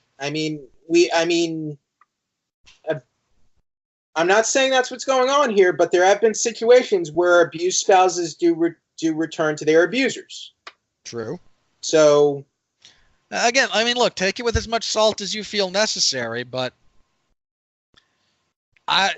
for his first time back from that event, I'm prepared to I'm prepared to kind of go along with the notion that all parties are acting in good faith. And I may be wrong, fair enough, and I might look stupid. Wouldn't be the first time, but at the moment I'm prepared to kind of go along with the people who have all the information about Tony and what he's going through, what steps he's taking, trust that he's in a healthy enough space to compete mentally. I think it's a fair question to ask. I also, again, at the moment, I'm okay going along with. I'm okay accepting the proposition, excuse me, that the UFC is not being overly exploitative in this case. Let me just say this. The fact that his wife dropped the restraining order is not good enough for me. What would you consider good enough? Do you want his therapist notes? I mean, it'd be nice. You want to violate his medical privacy to satisfy your, qualms about him fighting? Yes. You're a fan. I am a fan. You get none of that. I am a fan. We get none of that. I am a fan, and because I'm a fan, I am concerned for his well-being. Is that wrong? No, I'm concerned for his well-being too, but I also know that I mean, again, I don't want his therapist notes made public. I would like to hear from him. I would like him to make a statement. I would like to see fair enough. Him just showing that he's doing okay, and even something. I'm not saying it. Look, fighters lie. I know that, but I would like to be fair. I would like to walk away from something fairly convinced, saying, okay, Ferguson is doing better and he's well enough to fight. That is what I would like to see. I would, even if you would do a great job of fooling me, fool me. Convince me. Is that so wrong? Not really. I mean, kind of, but I'm not going to belabor that. I don't think it's worth getting into. I would like to be convinced he's in a sound state, is what I would like. Okay? That's what I would like. Fair enough. And the wife dropping the restraining order is not good enough for me. Okay, so how about the fact that his therapist is signing off on this? Would that be sufficient for you? I mean, I don't know the therapist from Adam. The therapist could be a quack. He could be a charlatan. I don't know. Do you know his therapist? Nope. Do you know that his therapist's credentials? Nope. There you go. I'm asking you what you would consider sufficient evidence. Casey Hudson claimed when he came back to BioWare that they were going to avoid crunch time and abusing the workers. And that was in 2017. So, I mean... Again, I'm just asking what you would consider Casey Hudson adequate evidence. I would like to hear from... I would actually like to hear from him. You know, talk to Ariel Helwani for an hour. Okay. I imagine that will be again, he's going to do media in the build-up to this fight, so we'll get a better sense at that point. For whatever value you want to ascribe to that. Even then, I'm not promising that would be enough, but I feel like just hearing these things to me are not enough. Okay. Let's see. BJ Penn has been cleared in all these fights. Also true. So what does that tell you right there? So, I mean, it doesn't mean a whole lot at the end of the day. Which bothers you because deep down you know I'm making a good point. No, I'm debating whether or not I want to get into the overall ethics of actually sanctioning fighting at all at this point, because that's kind of the point you're butting up against. I'm ready to have that argument. I would have that argument. Maybe some other time. I realize we've been at this for a few hours. I don't really want to get into it. Let's move on. Let's see. Oh yeah, the UFC announced the return of Nate Diaz.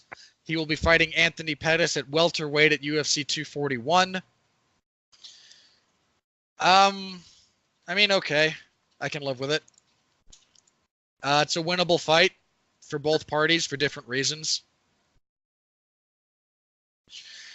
It'll serve as a perfectly acceptable again, featured bout on that card. You have Nate relatively close-ish to his hometown. You have Anthony Pettis, who coming off of a very, very big win, his first a pretty big knockout. So again, I can live with it. Jeff, I suppose the big question is, does this fight actually come to fruition? No. Okay, who falls out? Both of them. The likely scenario. I mean, in Nate's defense, while Nate is a bit of a giant bundle of issues from a promotional standpoint, he doesn't fall out of a lot of fights once he signs on the dotted line. Somewhat by contrast, we have Pettis, who historically is made of glass. Both of them are going to simultaneously fall out of this fight. Because Conor McGregor attacks the bus they're on? Just saying. I just feel like the history is not on their side. That's true. And that's very true. History is on my side for my prediction. Yeah, that's very fair. So if the fight comes to fruition, I actually kind of lean towards Nate, but just book Nate Diaz's trilogy fight with McGregor and call it a day. If they could make it work, I'd be okay with that. I mean, I wasn't the biggest fan of either of their fights. I took not a mountain, but to me, McGregor isn't even relevant as a title contender at this point.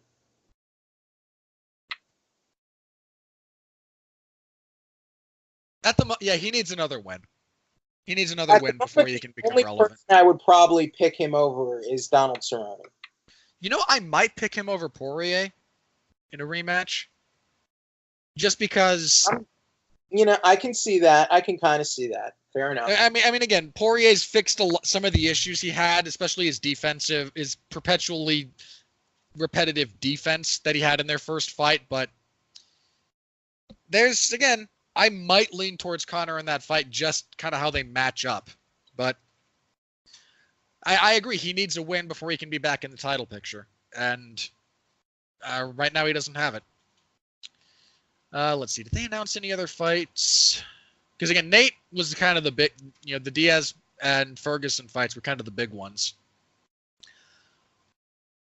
Let's see. I think that was it for major fights as far as things that got announced. So, was there anything else any other major news items that broke that we wanted to touch on? That's about it for me. Alrighty then. What do you got to plug?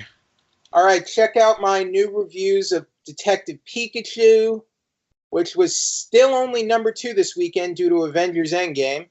Also, check out my review of the awful biopic Tolkien, based on the life of J.R.R. Tolkien. It was a flaccid, awful biopic for Tolkien in his life, and they did not do a good job. They should have hired Jack Hager, because then they would have been the opposite of flaccid. What do you think he would have done? Oh, did you not see this? No. Okay, I'm very briefly about Bellator, because Douglas Lima scored a sick knockout. Beautiful knockout. But Jack Hager beat like a truck driver or something. A meat pack plant guy. The issue at hand is what he said after. He held on to the choke too long. And I know there's a bunch of morons thinking the ref was at fault here. He was not. Guys, I know the camera angle's weird. You can see that the ref is pulling at Swagger's arm to kind of release the choking arm. He just held the choke too long. Suck it up. That wasn't on the ref. That was on him. Then there's what he said in the post-fight interview. He said, and let me be clear about this. Anyone listening to this in a public space, we don't do a lot of not safe for work stuff here, and this is not profane laden. It just might be awkward.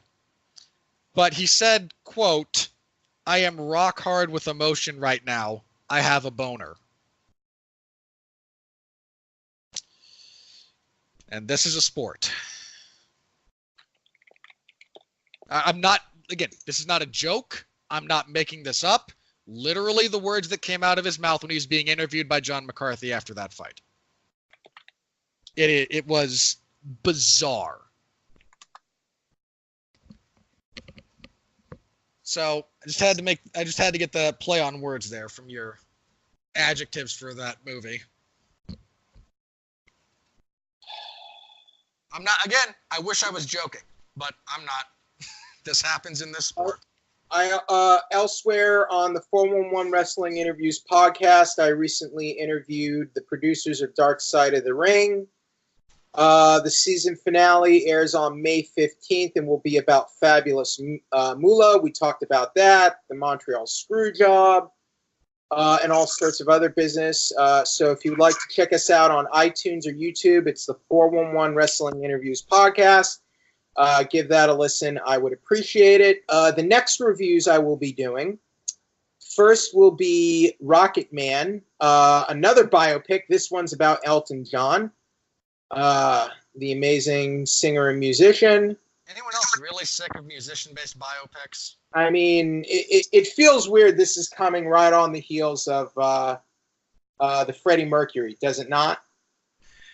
Look, I just think that musician-based biopics have been a stale genre for like 10 years. I mean, the Freddie Mercury one did not get good reviews, and after that, it's confirmed I will be reviewing Disney's Aladdin, so be on the lookout for that the week it comes out. So I'll be seeing Disney's Aladdin. So I hope you have a good time with that.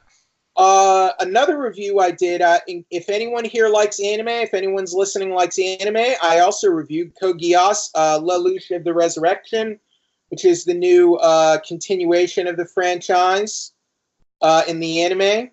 Did they seriously bring back Lelouch? Yes. Oh, God, why? Well, I mean, to make money. Sure, he's a compelling character, but he had the best.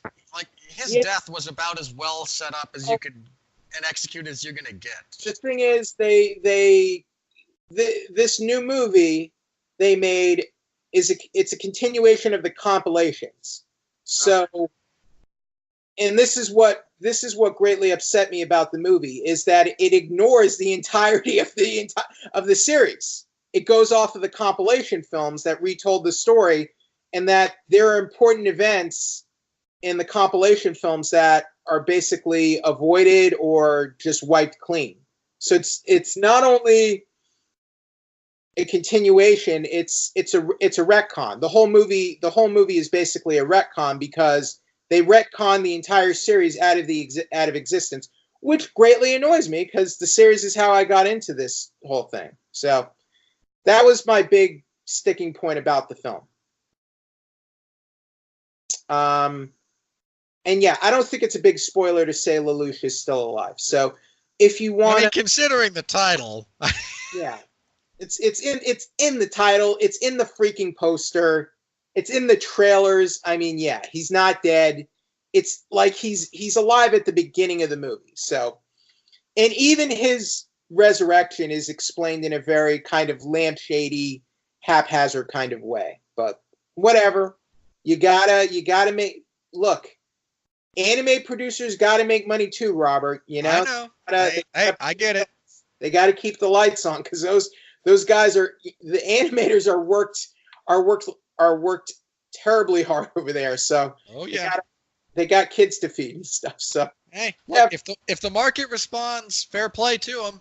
I'm gonna keep an artistic critique, but I very rarely complain about things on the basis of, well, how dare you, when again there's financial realities to running these things. Did a better job than the Evangelion Rebuild project. Screw those films, and quite frankly, screw you, Hideaki Anno. Screw you